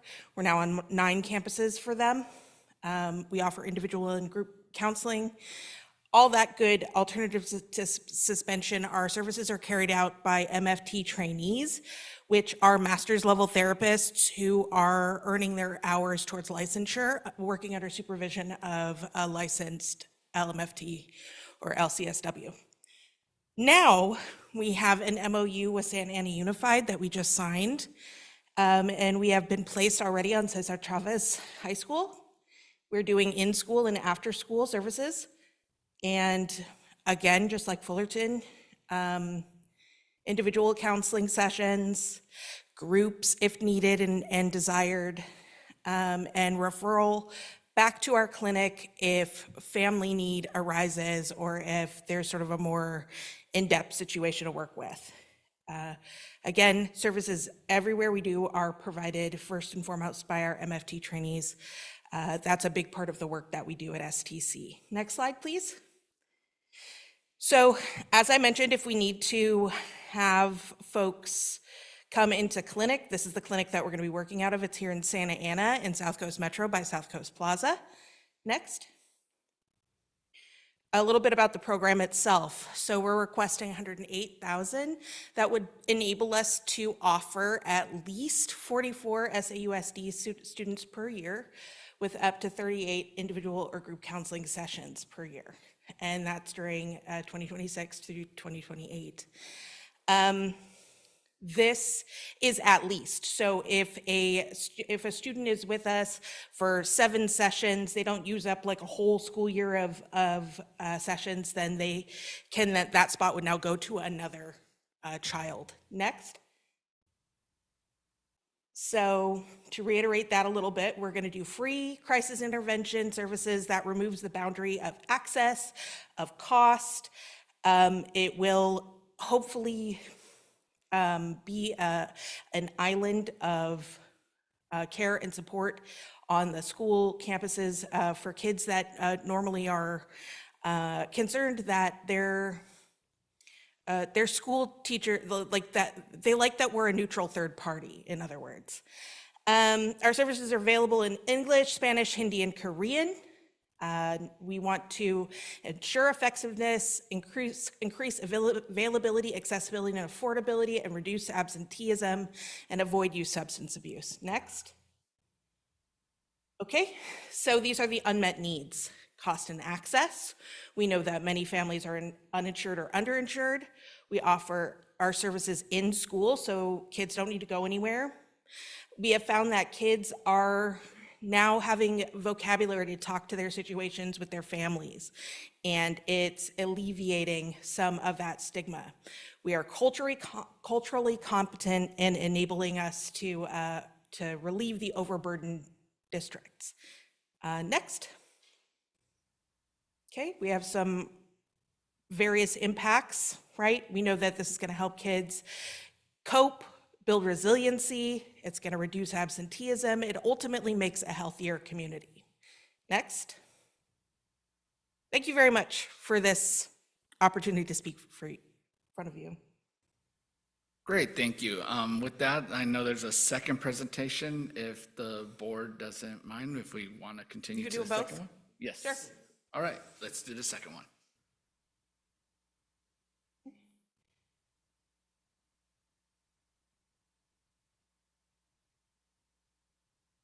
Okay. So again, our mission is to remove any sort of barriers between our most vulnerable neighbors and mental health care. We want to create vibrant and resilient, safer, more equitable communities. Next, please. So these are our two outpatient clinics. Santa Ana, we already talked about that one a little bit. La Mirada as well. Our services for this grant are going to be based in Santa Ana, obviously. Next slide, please. These are some of our community partners. We partner with La Mirada, Santa Ana, City of Tustin. I talked about our work in school already. We have MOUs with 11 different universities for clinical training, and we partner with a variety of community partners, including Illumination Foundation, Tay United, House of Ruth, Alta Med. We have a lot of strong partnerships that can help us with all of our deliverables. Next, please. Any of our services for this particular program will be conducted out of our South Coast Metro office. Next. This is a little shot of our lobby, nice and welcoming. Next. This is our training room for our trainees to receive supervision and to work on any of their caseload notes, etc. And it could also be used for groups and events. Next. These are our counseling rooms where the services will actually take place. Next, please. And this is our children's themed room. We're able to serve children as young as 5 on up through adulthood for the full spectrum of life. Next. So this particular program specifically has already been running as funded by the CDBG for 2 years. We have been offering these services in clinic, and we ask that you reinvest at least $80,000. That would allow us to offer, again, at least 50 unduplicated clients per year with up to 104 free hours during the 2-year period. Next. So we are going to be offering crisis intervention services, 1-hour counseling. We could do individual, family, couple, or group therapy. Again, our services are in English, Spanish, Hindi, and Korean. And we, on mission, are looking to increase availability, remove barriers, and allow people to access care. So next slide, please. All right, so we're looking to make this available. We have telehealth services available so that folks don't, if they're feeling like they have other commitments or they are living with a disability, we have those services so that they can access our care from anywhere in the state. But this has been serving the city of Santa Ana for 2 years, and we have really seen the program become vital to our neighborhood. We serve predominantly folks from an immigrant household. Folks are low or no income, just sort of on average. Low income or very low income on average. And we have seen a really influx of people, a large influx of people who have been taking advantage of this programming. Next, please. So in the short term, we're going to improve access in our communities. We're going to reduce wait time. At STC, we don't really have a wait time. Folks are able to get seen within 3 days of receiving our paperwork. We have enhanced community awareness. We're always out making sure that this program is known, making sure that it's available. And we want to make an sustainable model for providing equitable mental health services. Okay, next. Thank you very much for this opportunity to speak to you about our programming today. Great, thank you very much. I'm going to go ahead and open it up to questions right now. We'll once again start to my left. I would love to hear them. Yes, hello. Hi. I have a question in regards to the second presentation. Can you touch a little bit about what outreach looks like? And also my second question is, once someone is eligible for these services, how long are they going to be receiving these services? Both great questions. So to answer the second part first, folks are able to see their therapist for as long as clinically necessary, like throughout the year. Typically, we see kind of more in the range of 7 to 10 visits, and then their spot can go to another community member. I'm sorry, what was the other question you asked me? Oh, regarding outreach? Oh, outreach, yes, of course. So outreach for us involves going to community events, being active with SAUSD, going to laundromats, to Northgate, to different areas of the community where we know that folks who sort of fit our demographic frequent. So we go to Farmers Market, we go to 4th Street, we go all over the community. We have found, based on our needs assessment, that most of our clients are just naturally in sort of the area around the Delhi Center. So that is sort of the area that we concentrate a lot of our outreach, because we already have a lot of foothold there.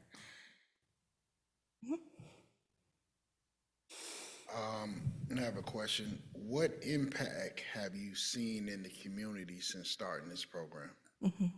Well, what we've seen is that it took folks a little while when we first initiated this program, that it took a little while for people to realize that we were here, and also that we were a safe place to be. So once people were aware of the services, we have seen people stick around a long time. We've seen them process acute traumas. We've seen them build their resiliency and be able to just sort of better parent, better be in the workforce, and better be students. We just find that folks' quality of life is reported in their exit interviews, that they have felt overall improvement in their sort of life situations. And we also find that when we ask if folks would return to us to continue with services, if that's something that they needed, 100% of folks polled said that they would rejoin us for services if they needed. Great. All right, we'll go ahead and go to my right.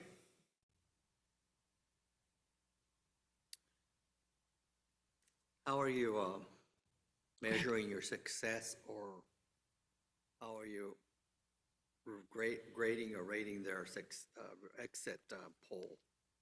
Great. So we have a variety of metrics that we use to sort of base our assessment of their experience with us. We have a regular sort of customer service type exit poll about how did you like us, how did this help you out, how much that is also given at intake.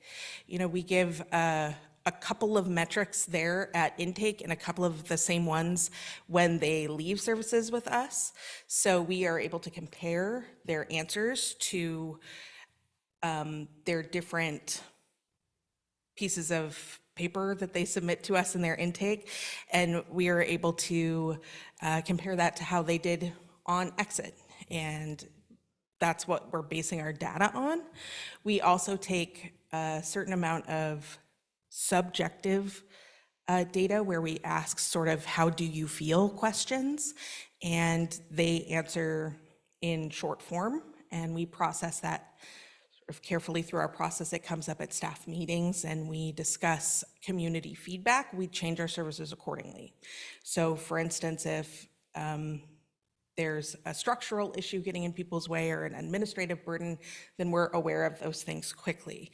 As far as their progress in mental health, we are able to notate that based on the battery that we give them. So general life enjoyment score, ACEs score, so adverse childhood experience score.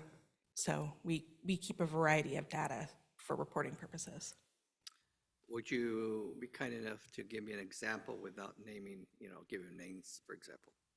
Please. Yeah, absolutely. So one case that I'm thinking of, we had a family that was of mixed status, and we had the whole family come in, and we did a group sort of family counseling with their very young child, and the primary issue in the House was a matter of, in addition to the sort of situation broadly, there was some conflict between the mom and the dad.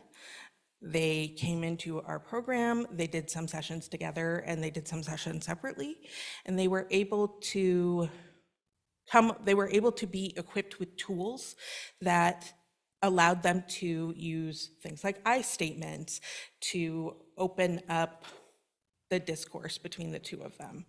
And they were able to sort of leave our program reporting that they felt stronger, more connected as a family, and more connected to one another as, spouses, which is the most wonderful type of feedback that we can get. We train our therapists in a variety of modalities. They're able to do, in addition to just behavior modification, they're trained in EDMR, they're trained in cultural competencies, and they are able to equip folks with a wide variety of tools to take back to their families. Great example. Thank you very much. All right, thank you. My question is, what are some of the other funders you have for your programs currently? Great question. So we have some funding from the Macmillan Family Foundation. They fund a lot of our in-school work. We have funding from in-kind funding from the city of La Mirada that allows us to support a lot of our administrative work. We get a grant on a recurring basis from Reliant Property. We also have, let's see here. O.L. Haskell Foundation is one of our donors. We have a variety of rental and partnerships with Illumination Foundation, where they're paying us rent on some of our property assets as well. So we're getting a certain amount of funding from the shared property use between us and one of our other organizations. And of course, fee for service as well. Got it. All right, great, thank you. And on the fees for service, how is that determined? It's on a sliding scale. So the bottom of the scale is $25, and that's for military veterans and their families. And all the way to the bottom of the scale for folks rated on an income level is $35 typically. And it can go up from there. However, the majority of our clients are paying underneath the minimum because our executive director doesn't believe in turning people away who are in need of services. Great, thank you. Any other questions from anyone? Hi, I have another question for you. Yeah, sure. This is regarding the first presentation, the mental health services for SAUSD. Yep. I see that in your application, it also mentions about substance abuse intervention as well as transitional and permanent housing. Can you touch a little bit on that? Yeah.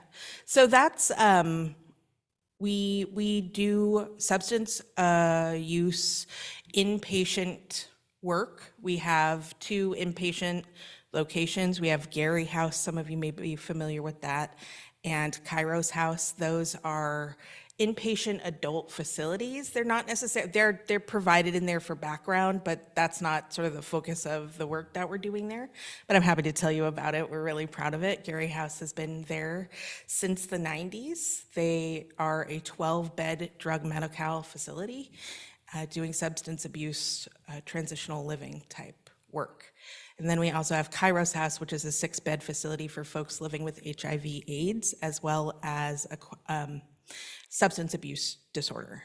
So those 2 are our inpatient facilities. One is in Santa Ana, Gary House, and the other one's in Anaheim. And then what was the other one? You asked me about Substance abuse. substance abuse, and then you asked me about Permanent housing. Permanent housing, yeah, of course. So Kairos is considered permanent housing, as well as our partnership with Illumination Foundation, which allows us to provide permanent housing for folks, disabled seniors who are just known to be experiencing chronic homelessness. So we operate in partnership with them. Okay, just so that I'm understanding correctly, for this program in particular, if the grant is awarded, Yeah. Transitional and permanent housing will not be included? No, that's just mostly we included sort of that in our background. Okay. Sorry. All right, great. Well, thank you very much. Thank you. And thank you for your presentation. Have a great day. Thank you for having me. Of course.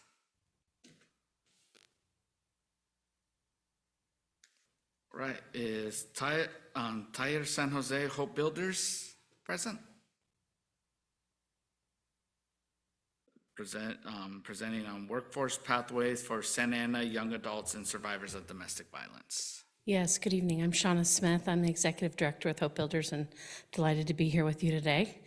Hope Builders celebrated its 30th anniversary here in 2025 in Santa Ana, and we have been providing career pathway education for young adults who are unemployed or underemployed here in Santa Ana and Orange County for the past 30 years. And we do that in a holistic way, both focusing on identifying the strengths they have and identifying areas where they need to grow skills in an industry that they're interested in. So I'll walk you through that through our slides.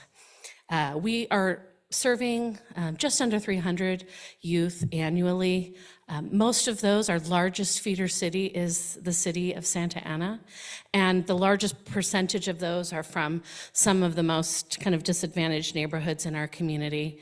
And they really represent young people in this area and in our community, and the goals that they have set for themselves, but the barriers that they oftentimes face. And so that would be things like they haven't been in education for a while, they may have been in the foster care system, they may be parenting, be a single parent, have lack of access to childcare or transportation that often impedes them from moving into a career pathway. We focus, if you could go to the next slide, please, on 3 career pathways. One in child development careers, so those are positions like behavior technicians who work with children on the autism spectrum or with developmental disabilities, and is an education and allied health career pathway. We train for medical assisting, which offers opportunities for healthcare employment.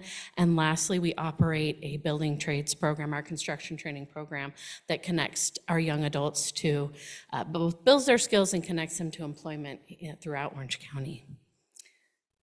We have strong outcomes related to that, given our long tenure as an organization, and in particular want to address, although we serve a larger population, we do often serve young people who are, particularly young women, coming out of domestic violence situations. And so we've dedicated and committed to a certain percentage of that specifically being for services of survivors of domestic violence. And so have set a target for ourselves of 15 individuals at a minimum. All of the participants in our program benefit from credentials that are offered through our partnership with Rancho Santiago Community College, both campuses. And so they're not only kind of adding to their skills, but adding to their professional credentials as well. And are then in the Rancho Santiago Community College system if they want to continue to advance their education. We see that 80% of those young adults who start our program complete our training program, and we offer it through a 4-step process. So we actively outreach in the community. We both use the word of mouth of our former students and our current participants to share about how it's been meaningful in their life and how they're advancing their goals, but we also work with community-based organizations. We post about ourselves on Indeed and any place a young person might be looking for connections to employment or training. 80% of those that we outreach to will enter our program, start training, and complete. That's the second stage of our program. We follow that then with employment services, and we actively broker employment with local employers all over Southern California and have an employment rate of 85% for those who complete our training programs. And so at Hope Builders, we know getting the job is important, but even more so, we want to ensure that young people can keep the job. And so provide ongoing supportive services for a minimum of 6 months after that job placement. And we see that our young adults have high job retention rates, and we're targeting above minimum wage employment at a minimum $2 an hour before. The next slide, please.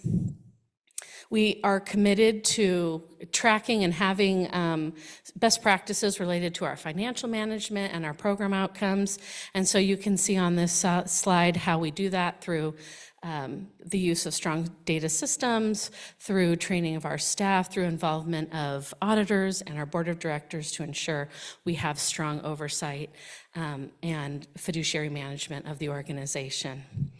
And then lastly, I just want to remind you that our focus is really on bridging that gap between young adults and employers and ensuring those young adults are equipped to meet the needs.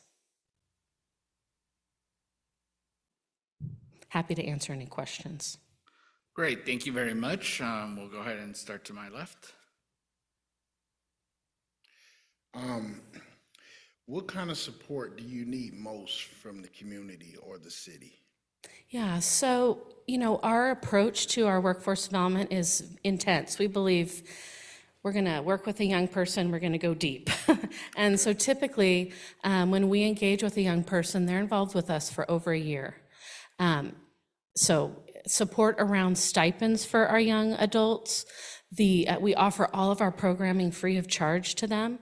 So that means equipping them with instructional materials. That means offering financial incentive to ensure they can stay in the training program and prioritize that among the other, responsibilities that they might have in their life. So support would be pushed to those, primarily to those services that are directly benefiting the young person. Okay, and how can volunteers or partners get involved with your work? Oh, great question. So we have a lot of active volunteers as things like tutors. So math, we do a lot of math and basic skill refreshing because oftentimes our young adults have been out of school for a while and need to refresh those math and language skills. So we use tutors in that way. They're also preparing to apply for jobs, so practicing interviews, practicing networking skills, working to set up a LinkedIn page. So we use volunteers in that way to help, they get used to us. It's great to be able to practice interviewing skills and have the fear factor there, right? That's real life. We use volunteers in that way, but also in our outreach efforts and in leadership. So whether that might be through our board of directors or one of our board committees. That's it. Great. Great, thank you. All right, I'll go to my right. Okay. Hopefully that means it was a great proposal. Thank you. Oh, I'm sorry. Sorry, I didn't speak No. up. How are you recruiting these individuals? Yeah, great question. So I mentioned that we really believe in the power of word of mouth. We believe young people vote with their feet, and if they don't think it's relevant and it's not benefiting them, they don't show up. So the majority of our young adults hear about, or our participants hear about us from other people who have participated in our program, or friends and family of those individuals. But we also recognize that, you got to be out there in the community because young adults don't always know where to look, right? So we work with many other community-based organizations that are youth-serving organizations. We have referral agreements. We go to job fairs. We go to community events. We'll canvass neighborhoods. So sometimes we'll take a team of volunteers of our current students, go out and just knock on doors and pass out flyers. We use social media and our website. Obviously, that's how young people communicate these days. And then also we use job platforms like Indeed, because when young people are searching for jobs, those are the places they go. But oftentimes they're applying without success. So we like to have this train, get paid to train, and we'll place you in work opportunity out there. Great. And where are you located? So we're located on the corner of Broadway and Civic Center, just a couple blocks from here. And then we have one site there. We have another site that's over by the train station in the Logan neighborhood. And then we have a third site in the city of Anaheim. Thank you. Great presentation. Thank you. Thank you. Great, thank you very much. I have no questions, so thank you Okay. for coming by and giving us this presentation. Thank you so much for your time. I really appreciate it. All right, we will now take a 15,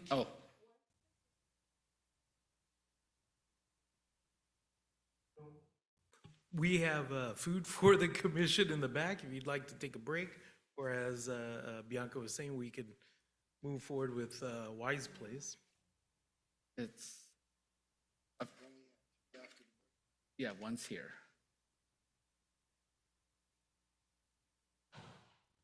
That's why, yeah, so let's do a 15 to 20-minute break to go Absolutely. some chow. Great, thank you.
shining sun, so pure, so bright, you clothe the fields in holy light. Our hearts arise, our voices sing to Christ, the everlasting King. Oh, Mary, taken to the skies, your soul and body glorify.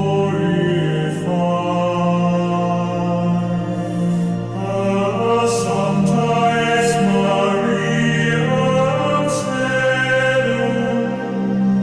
where angels sing your praises share. Oh, Mary, taken to the skies, your soul and body glorify.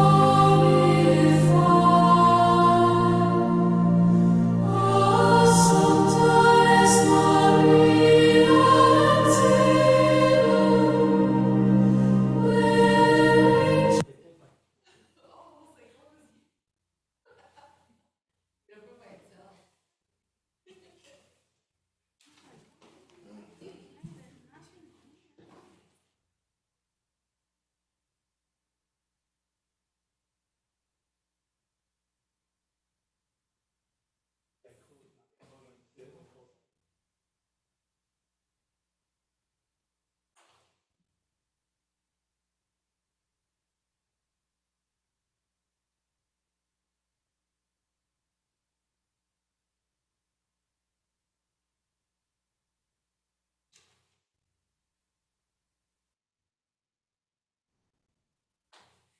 All right, welcome back. We're going to go ahead and continue with our final presenters. First up is the Cambodian Family, Financial Education and Empowerment for Parents and Seniors.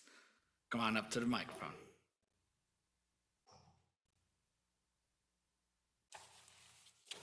Okay, I'm going to just say next, right, for the slide, so I can. You think that? Okay, great. Yes. Okay, great. Yes, good evening, everybody. My name is Fatana Pung. I am the Executive Director of the Cambodian Family. And joining me today is my colleague, Sammy Park, is a financial coach at the Cambodian Family. It is such a great honor to present to you our proposal called the Financial Education and Empowerment for Parents and Seniors. Next, please. A little bit about the Cambodian Family before we move to our detail about the program, right? So our mission is to provide opportunity for refugees and immigrants family to develop the knowledge, skill, and desire for creating better health and well-being in their life. Our legacy, we are a 45 years old nonprofit organization founded in the beautiful city of Santa Ana in 1980 when the first Cambodian refugee arrived from Cambodian genocide, who survived the Cambodian genocide. They arrived to Southern California. They picked two cities. One is Long Beach, one is Santa Ana. So we are so grateful to have been able to call Santa Ana home for the past 45 years. And we grew out from the Mini Street area and Bishop Manor.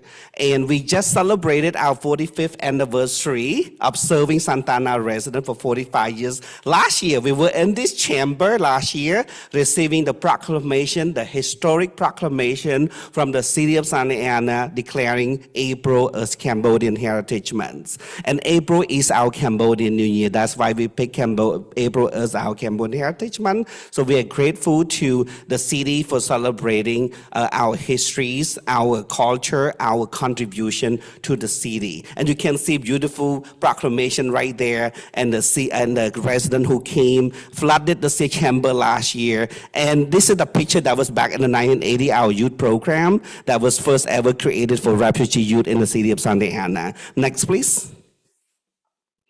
And a little bit about our program, the Financial Education and Empowerment for Parents and Seniors help to build the financial capacity by serving 60 low-income, limited English proficient parent and senior in Santa Ana, helping them overcome structural barriers to well-being, well-building, retirement readiness, and managing unexpected expenses. Next, please.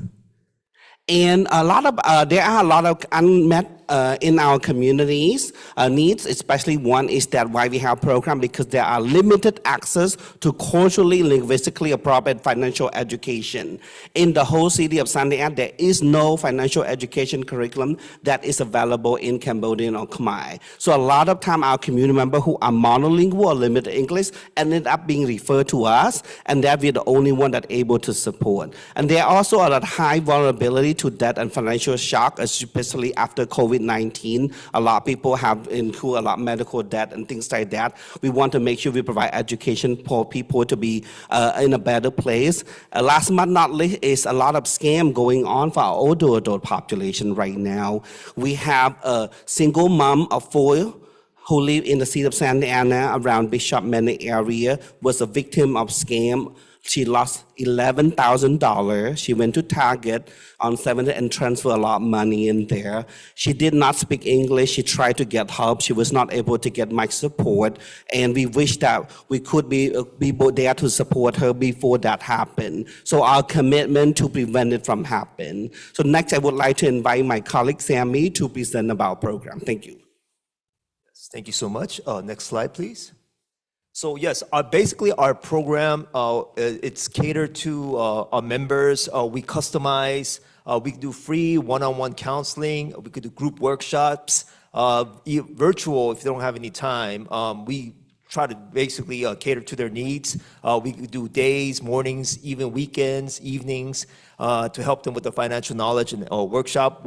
And our topic's gonna be teaching them about basic banking, wealth management, how to get out of debt, buy a home in the future, saving up, and also like scam prevention and things of that nature. So help them with protection and just basically overall increasing their financial education. Next slide, please. And so our program basically, we also are gonna invite, including we're not just serving. We have like our programs in many different languages also, not just Cambodian, but in Spanish, Vietnamese, Korean, and Chinese. So we're welcome for all the communities who wants to learn financial education, because a lot of people don't have the financial literacy. And we're gonna have people from the bank volunteer to come help also with help with resources, give workshops, and help them out also, give them the support and benefit. And when they complete our program, they're going to get a certificate of completion also. Thank you. Next slide, please. So, and basically, as in the picture right there, they will actually get a physical certification. And just want to implement that. One of the best ways to help people get out of, community members get out of poverty is to start helping them with financial literacy, so that could help improve their future for their wealth management for the future. And just another last thing is that when you help increase financial education, it will help with the family unity, make the families more happier, make a strong bonding, and with the parents and the seniors, and including with their children also, help them with that kind of education, help especially the children like stay out of trouble, like stay out of gangs and drugs, and that's what we implement also in our program. So next slide, please. So basically, that was kind of it. We just want to help increase financial literacy to all members of underprivileged or underserved community in Santa Ana. So thank you. And the next slide. Well, thank you so much for your time. I appreciate it. Thank you so much. And if you have any questions, please let us know. All right, so we'll go ahead and begin to my left. Hello. I just want to start off by saying congratulations to hitting 45 years. It's amazing to hear. My first question is, how many individuals are you targeting to help? Yes. So our program aims to serve 60 parents and seniors in the city of Santa Ana. Thank you. And then my second question, because you mentioned seniors and parents, do you also help single individuals? Yes, that include all those who need our services. So but basically, we're open to everybody, but our primary goal and target population would be our seniors and parents. Those are those who all have identified the most have unmet need. Especially, we want to make sure that parents have the resources so that it's not only impacting the parent, but also the children, the youth who are the children as well. One, the parents are financially well and plan, they're able to have the impact for the children as well. So we serve everybody. It doesn't matter what language you speak, but we just listed all the language that are able to provide at the Cameroon family. But at the same time, we would like to make sure that we have target population, and our target population would be senior and parents, including single parents, as well. Yeah. Thank you.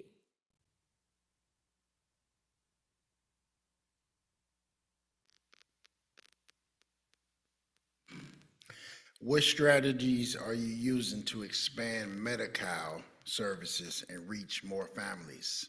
Oh, yes. So this program focuses more on final education, but the Cameroon family is one-stop services. So we help family with so many other services, including medical and CalFresh enrollment, including financial education, immigration support services, mental health counseling. We have a therapist on site as well. So when the community member come to us, there is no wrong door. They come to us, it's a one-stop services. For us, right now, as you know, which the proposition 1 that has been passed, changing a lot of the mental health landscape, and also with the recent changes with the Medi-Cal, where Medi-Cal for all is no longer an option for our Californians. So we have worked so closely to expand with our community member to first make sure that they still continue to reapply for Medi-Cal if they're still eligible. I know there are a lot of concern about public charge. If you all know public charge, if you are not a U.S. citizen, you're not a legal permanent resident, there are a lot of consequences coming to that. There's a lot of rumors on that. So we're working hard to address those issues and concerns in our community. We continue to be out every single day in the community. We attended health fair, we at the mosque, at the temple, at the churches to make sure we spread the word to the community to raise awareness how important it is to keep your medical, keep your health insurance. And also the Cameroon family has worked with a lot of federally qualified health center, FQHC. So by law, FQHC is also responsible for taking care of the poor. Even though you don't have insurance, you can still go there for some health services. So we have a network of trusted providers. It's not just a provider, it's a trusted provider that we can refer them to for medical and medical services. And in fact, the Cameroon family is a certified center to provide medical and CalFresh enrollment. All right, I'll go ahead and go to my right. Thank you. Again, I want to, like our council person, emphasizes congratulations on your 45 years of diligent work. 2 questions. Yes. Could you just share with me how you're going to apply the grant in your administration versus your program costs? Yes, so for us, Staff and directors. definitely, yes. So for our program that we propose, we only propose to pay for the directly program staff, those who are implementing the services related to the CDBG grants. And we're also proposing a very low indirect cost, which is 10% of the administrative cost for the program. So 90% of the grant program will go to the direct program and services where we have paid for salary for the staff who actually deliver classes, who do outreach for the community, purchase supplies like financial education curriculum, some of the refreshment for the workshop that we host for the community members. As you know, to build trust, you have to understand the culture, and food bring people together. So part of it, we want to make sure we're able to support that. But the Cameroon family also is not a single funded agency, so we have multiple funding sources that we can leverage. As you can see in the proposal, we only propose only 40% of what we need from the CDBG, and the rest we are looking into different funding stream to support to complement it. And the program that we are implementing right now has been in existence since 2019, so we've been in progress for 7 years. And during the since 2019, we have been going to up and down where we don't have even funding to implement, but because we're able to leverage other support and program within the agency, we're able to keep the program running. And can you tell me what's the staff number, or how are you also going to look into the future to grow with your staffing based on the needs of your community? Yeah, so currently the Cameroon family have 28 staff members at the Cameroon family, and for this program, we are dedicating 2 staff to support this program. Yeah. Okay, and you mentioned something about certificates. Yes. Would you explain to me just real briefly how you're doing the certificate program? Yes, so the certificate is not a college degree certificate, it's just certificate of completion. So long story short, so the Cambodian community have gone through the Cambodian genocide where over 2.5 million people got killed between 1975 to 1979. That was the Cambodian genocide regime. And then a lot of them escaped from the country and went to the border.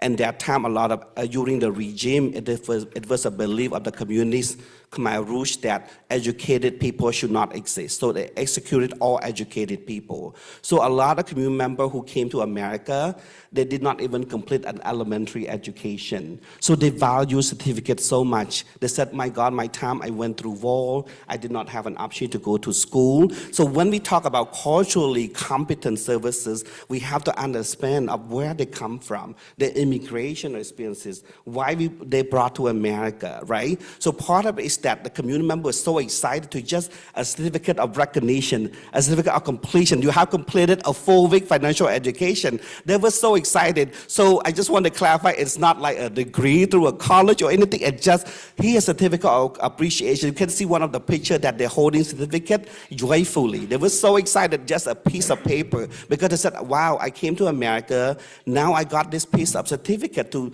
even recognize my effort just being in this class. Wonderful, and I appreciate that because I appreciate your history. I'm very well aware of history. Thank you. I'm a very avid history person and keep up with the world events. But Thank you. I know that you have gone through a lot, and thank you profoundly for what you're doing. Thank you so much, Commissioner. All right. Oh, yeah, I'm gonna go. Oh, go ahead. And then.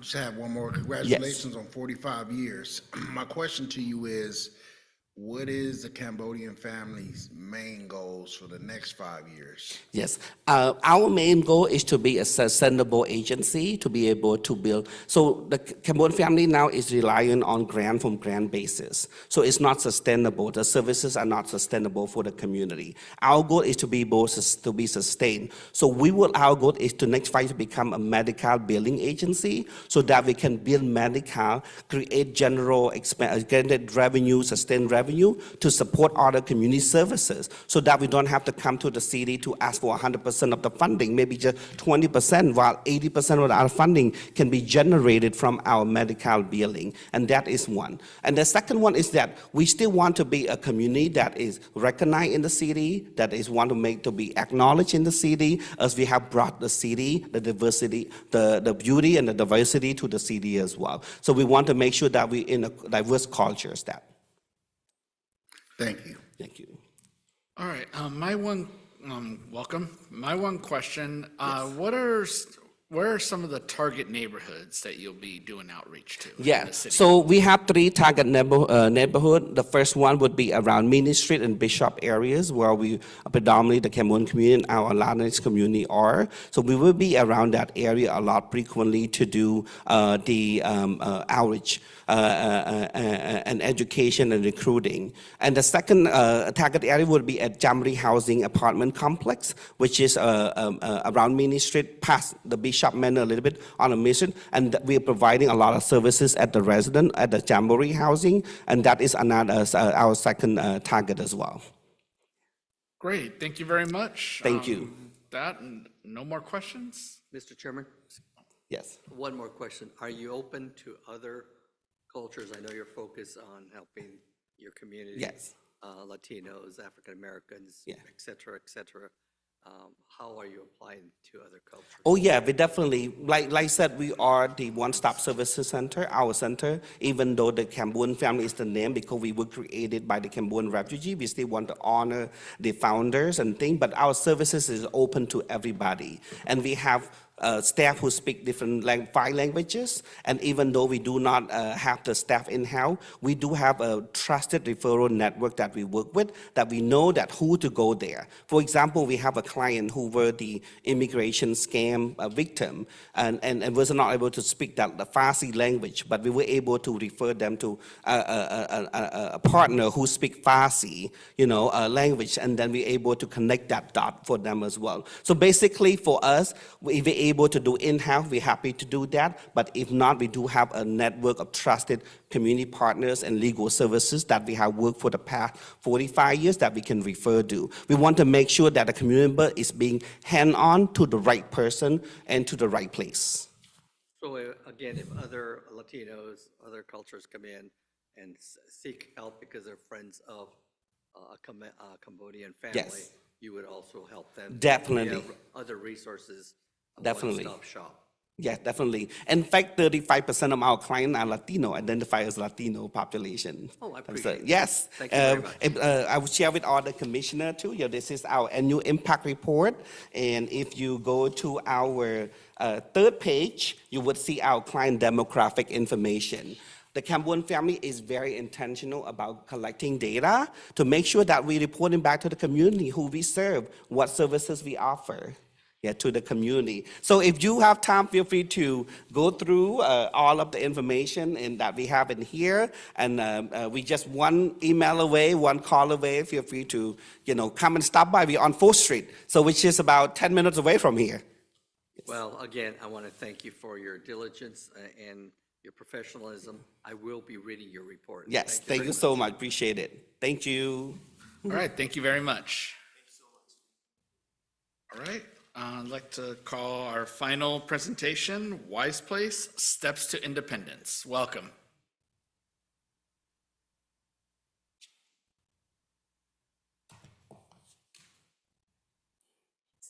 Sorry, who do I tell? Okay.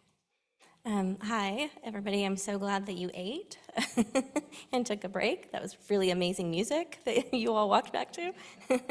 My name is Bertil Agassi, and I am honored to be the CEO of Wise Place. I've been leading the organization for 8 years now. How many have heard of Wise Place? Okay, good. At Wise Place, we truly believe that we do end homelessness together for Santa Ana residents, one person at a time, when we pair personalized support services with housing solutions. All the pictures that you see here are all CDBG recipients in the past years. This is Sylvia, and Sylvia says, "For once in my life, I was not frightened and scared. At Wise Place, I was supported and empowered to find my path. Now I have the warmth and security of a home. It's a new beginning for me." And so when Sylvia and the other CDBG participants thank Wise Place, they're really thanking you for investing into our program. So most of you are familiar with Wise Place, but who we serve is specifically unaccompanied women. And unfortunately, unaccompanied women, which is, just to take a step back, it's just the government's way of saying a single adult female. So it lacks the resources with a family or a spouse, so a single adult female. The last couple of years, we've served ages 18 to 87, but our most senior participant was 92 years old. And again, unaccompanied women is unfortunately synonymous with being a survivor of domestic violence. So last year in our CDBG program, 100% of our participants were survivors of domestic violence, and 100% were actively fleeing. So what that means is that they literally show up on our door, oftentimes in a tank top and jeans with no place to go. And 100% of our participants are low income and oftentimes extremely low income. Go ahead, sorry about that. So we are so much more than a shelter because we believe that you cannot just provide housing without personalized support services. So through the CDBG program, that's what we focus on. And this is Heather and Moose. This is an active CDBG participant, not Moose the dog, but just Heather. Heather was Like so many women in their mid to late 50s, she was living with somebody who owned a house for over 10 years, and that person passed away. And the kids came in, didn't leave the house, sold the house, and Heather had like a 90-day notice. This is a story we see every day, several times a day at Wise Place. This is something that's happening throughout the community. So she is working. She worked full-time at the time, but she has limited income. And so she found herself evicted. She was couch surfing for several months, and then someone told her, you know, call Wise Place. Her employer actually had heard of us and told her to call us. She was on the wait list for about 3 months, and we were able to get her into our shelter in Santa Ana. And life just really started to happen. After the holidays, this is her employer, where she has worked for 6+ years now, but after the holidays, her hours started to get cut, so limited income becomes even more limited. Her dog, as you can see, he has disabled legs. Her registration was due, her tire blew out. I mean, just life was lifing, as it often happens. But in our shelter, we were able to go to work, and so she is now housed. She's no longer in our shelter. They moved out about a month and a half ago. We helped with the registration and the tires, with the employment services, and we helped her while she was working to kind of re-skill her and get her another job. And now she's a manager at a very, very well-known restaurant. So Heather and Moose's story sort of illustrates what we do, but the first thing we would do is provide safe and immediate shelter for Santa Ana residents, and we pair that with all types of basic necessities. As I mentioned, when you're a survivor of domestic violence, you're literally fleeing for your life, and oftentimes you're leaving because you are unsafe and you're fearful for your life, and you're just to have the clothes off your back. So we provide all the basic, undergarments, clothes for work, casual clothing. We provide continental breakfast and lunch and dinner every day at the shelter. We're open 24 hours a day, 365 days. We never shut down. We provide one-to-one case management, and we have strategic partnerships where we bring in psychological counseling and therapy, both group, individual, on-site, and online, employment and income and savings. We have a mobile health clinic that comes to our shelters and our admin offices every week that brings dental, vision, and healthcare services. We provide legal support because restraining orders, as you can imagine, are incredibly important. Last year alone, we had 209 workshops that dealt, like today alone, we had art and meditation classes and breathing. So all our services are not solely financial literacy based, they're really holistic. We have a lived advisory group of graduates who, for those that need it, will do substance recovery one-on-one support and group. And then, of course, we have our core components, which is housing placement. We go out and build landlord relationships, because oftentimes if somebody is not working or underworking or maybe has an eviction because of the abuse that they are needing to flee from, oftentimes people think of the physical abuse, but they don't remember the financial abuse. If someone comes to your job, therefore you're leaving your job, sometimes you're getting fired, people are running up credit card debts, taking out the cash in the bank. So oftentimes when you're trying to apply for housing, you have a lot of things on your record that make it hard for someone to get housed when they go it alone. But thanks to our partnership and your investment in Wise Place, they don't have to go it alone because we have landlord relations. And then, of course, it's not just when they're in the program that folks are participants of Wise Place. The average time it takes for somebody to be housed is 9 months.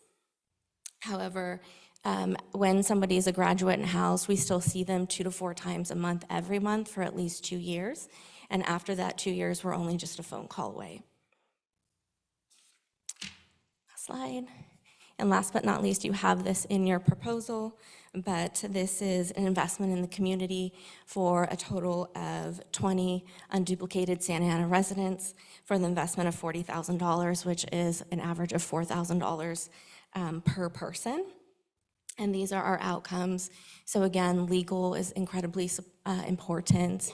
So at least 60% self-report increased knowledge. Healthcare is really important so that we can be proactive in healthcare and not reactive. 85% enroll in healthcare benefits through our program. When those that come through our doors, it's at most 30% of healthcare access. Employment, 70% or more. Average debt in our program after a year is that women pay down at least $11,000 of debt in our program because of the supportive services.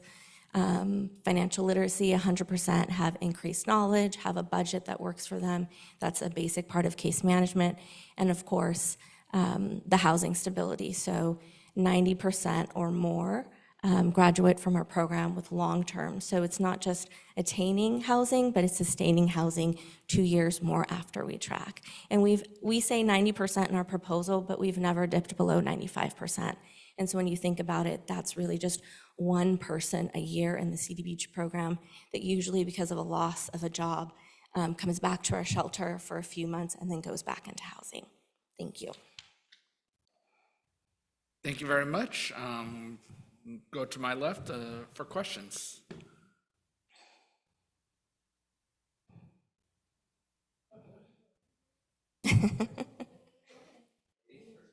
There you go.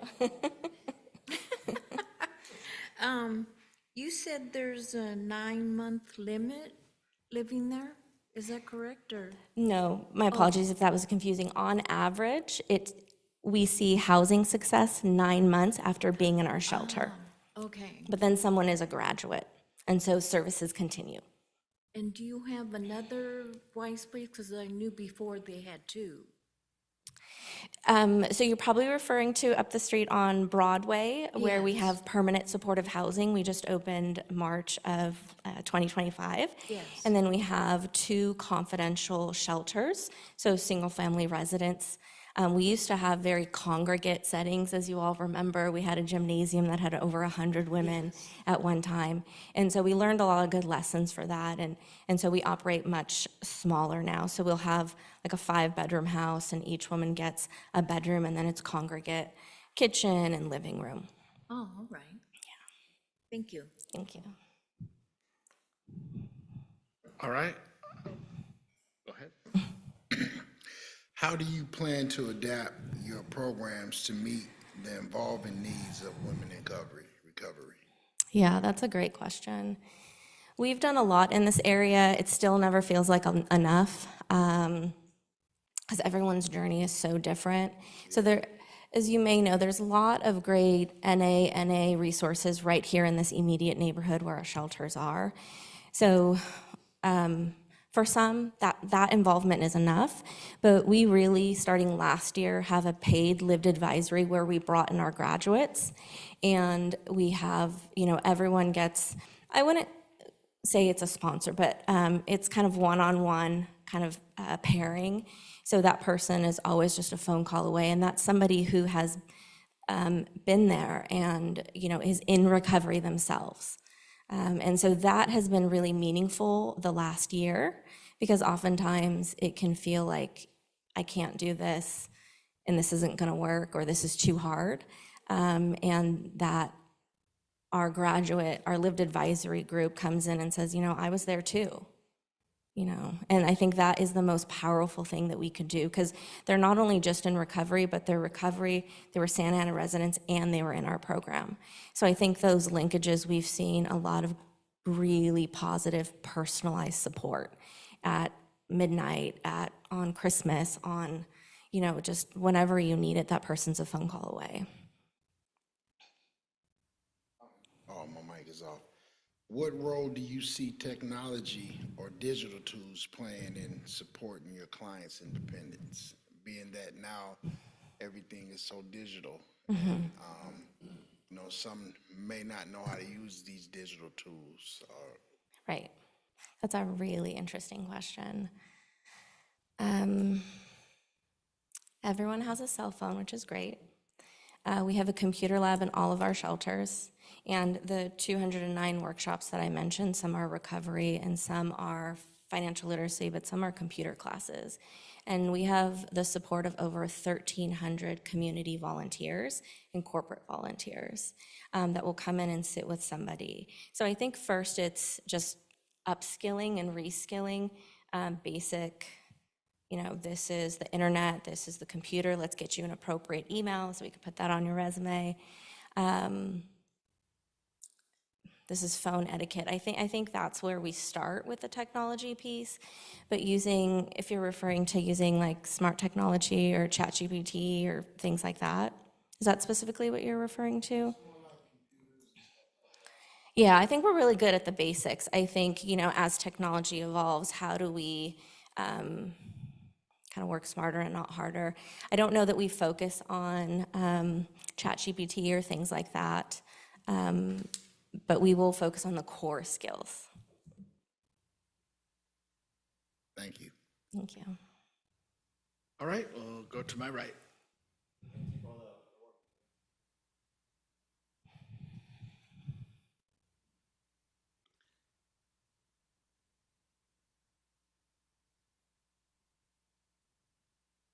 Do you turn anybody away? Unfortunately, yes, we have a very long wait list. The need is great.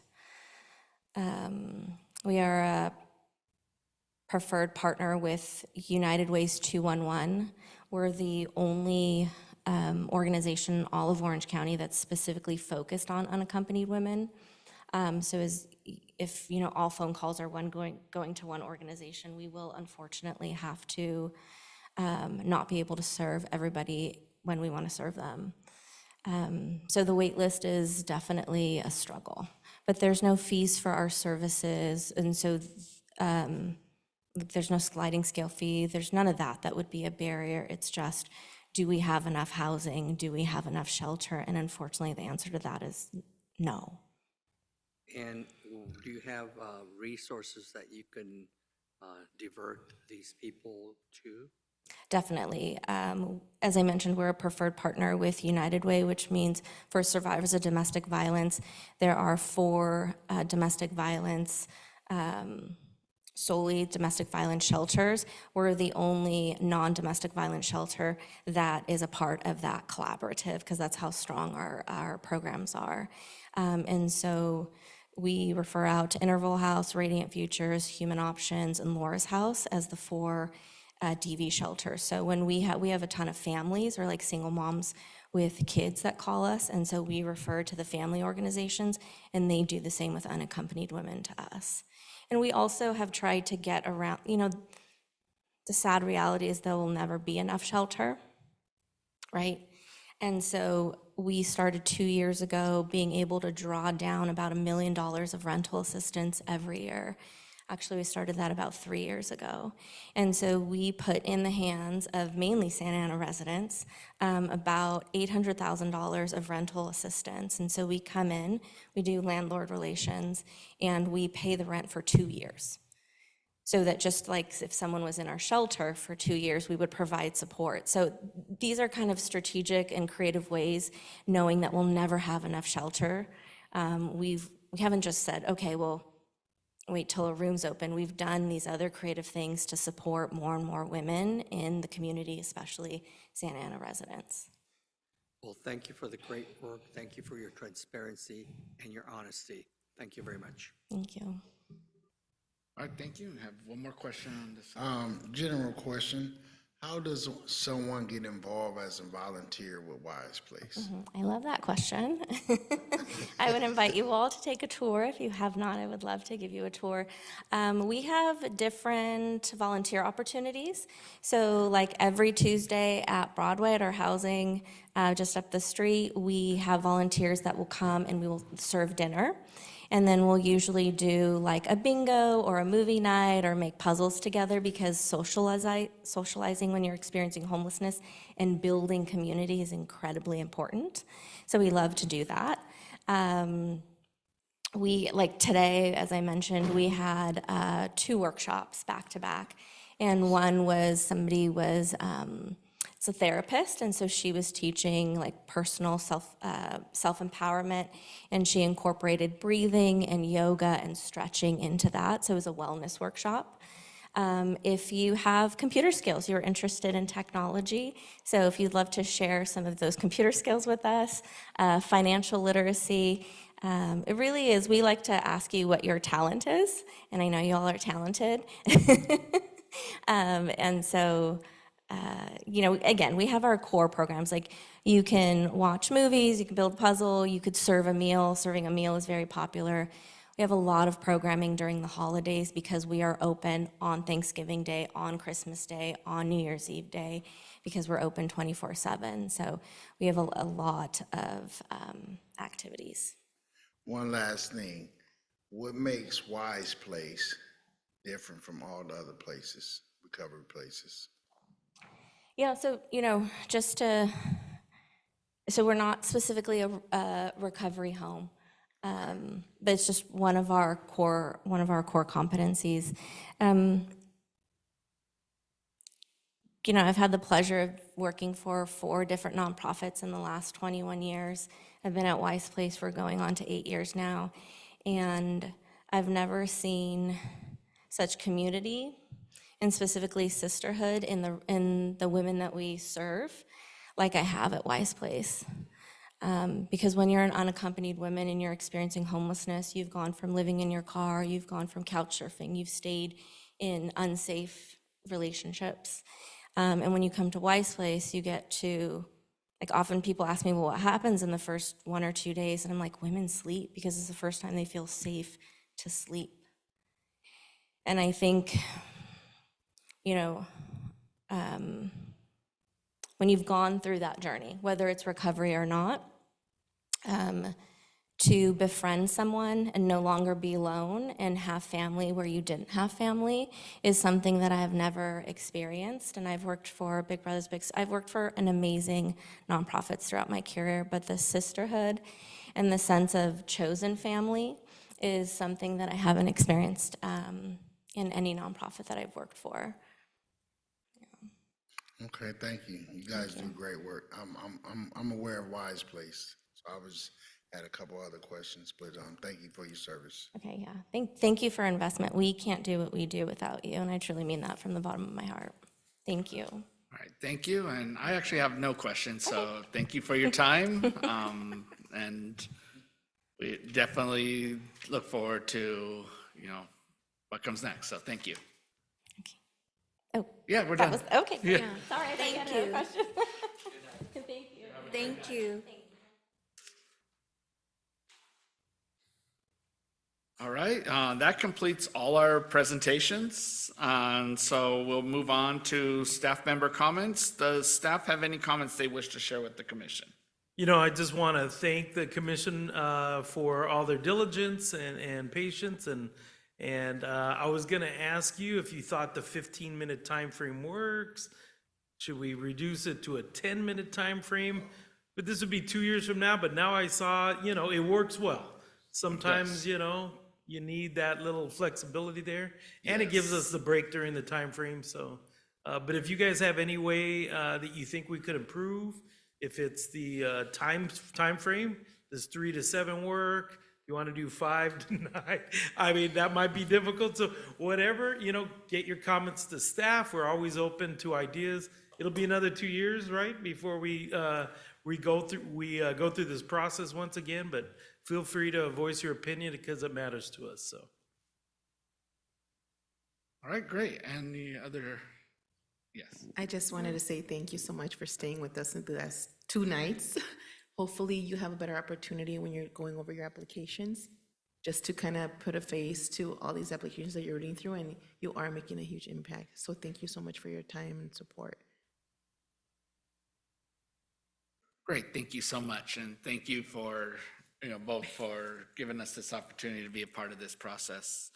I will now move on to commission member comments. Does the commission have any comments they wish to share? A reminder to commission members, please note that no member may speak more than once until all have had an opportunity to speak. Also, the commission may limit our comments to 3 minutes each. So go ahead, and I'll start to my right with Mr. Adame. First of all, Mr. Chairman, thank you for your diligence, for all the committee members, staff, all the diligence and all the work you do. It's profoundly appreciated. Thank you kindly, and God bless. All right, Alfonso.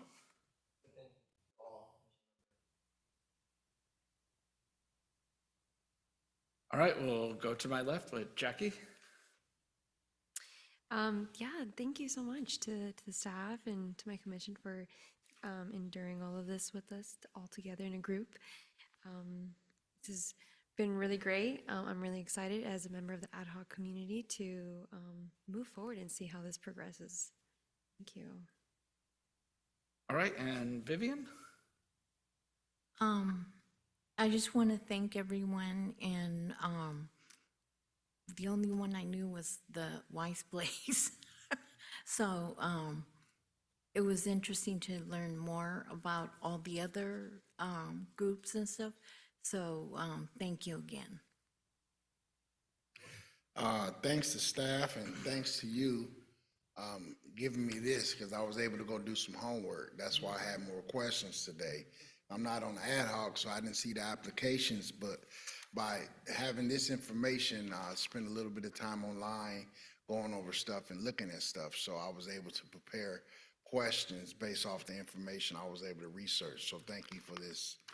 And, everyone have a wonderful day. And to your question, I like the time between the 3 and 7. It works. It's not too bad. Maybe a 20-minute break. I don't know. But that's it. Thank you. All right, thank you. So this is my second time doing the process. I think me and Anna Laura are the veterans on this commission. And like the last time, it's a very rewarding process. You really see, this is a community with a lot of challenges, and you really see how many people are stepping up to want to help. And unfortunately, you can't do it without, money and resources, but it's amazing to me to see how many people want to come and make a difference in our community, try to make a difference in the lives of those that have these challenges. And it's a really rewarding experience to hear, and be involved in this and really help make a difference and help make the lives of many Santaneros better. So it was an honor to be a part of this for the second time. We'll see if I'm around in 2028 or who knows, but maybe a couple of you will probably still be here to lead that effort. And with that, this meeting is officially adjourned. The next special meeting is scheduled for Wednesday, March 11th at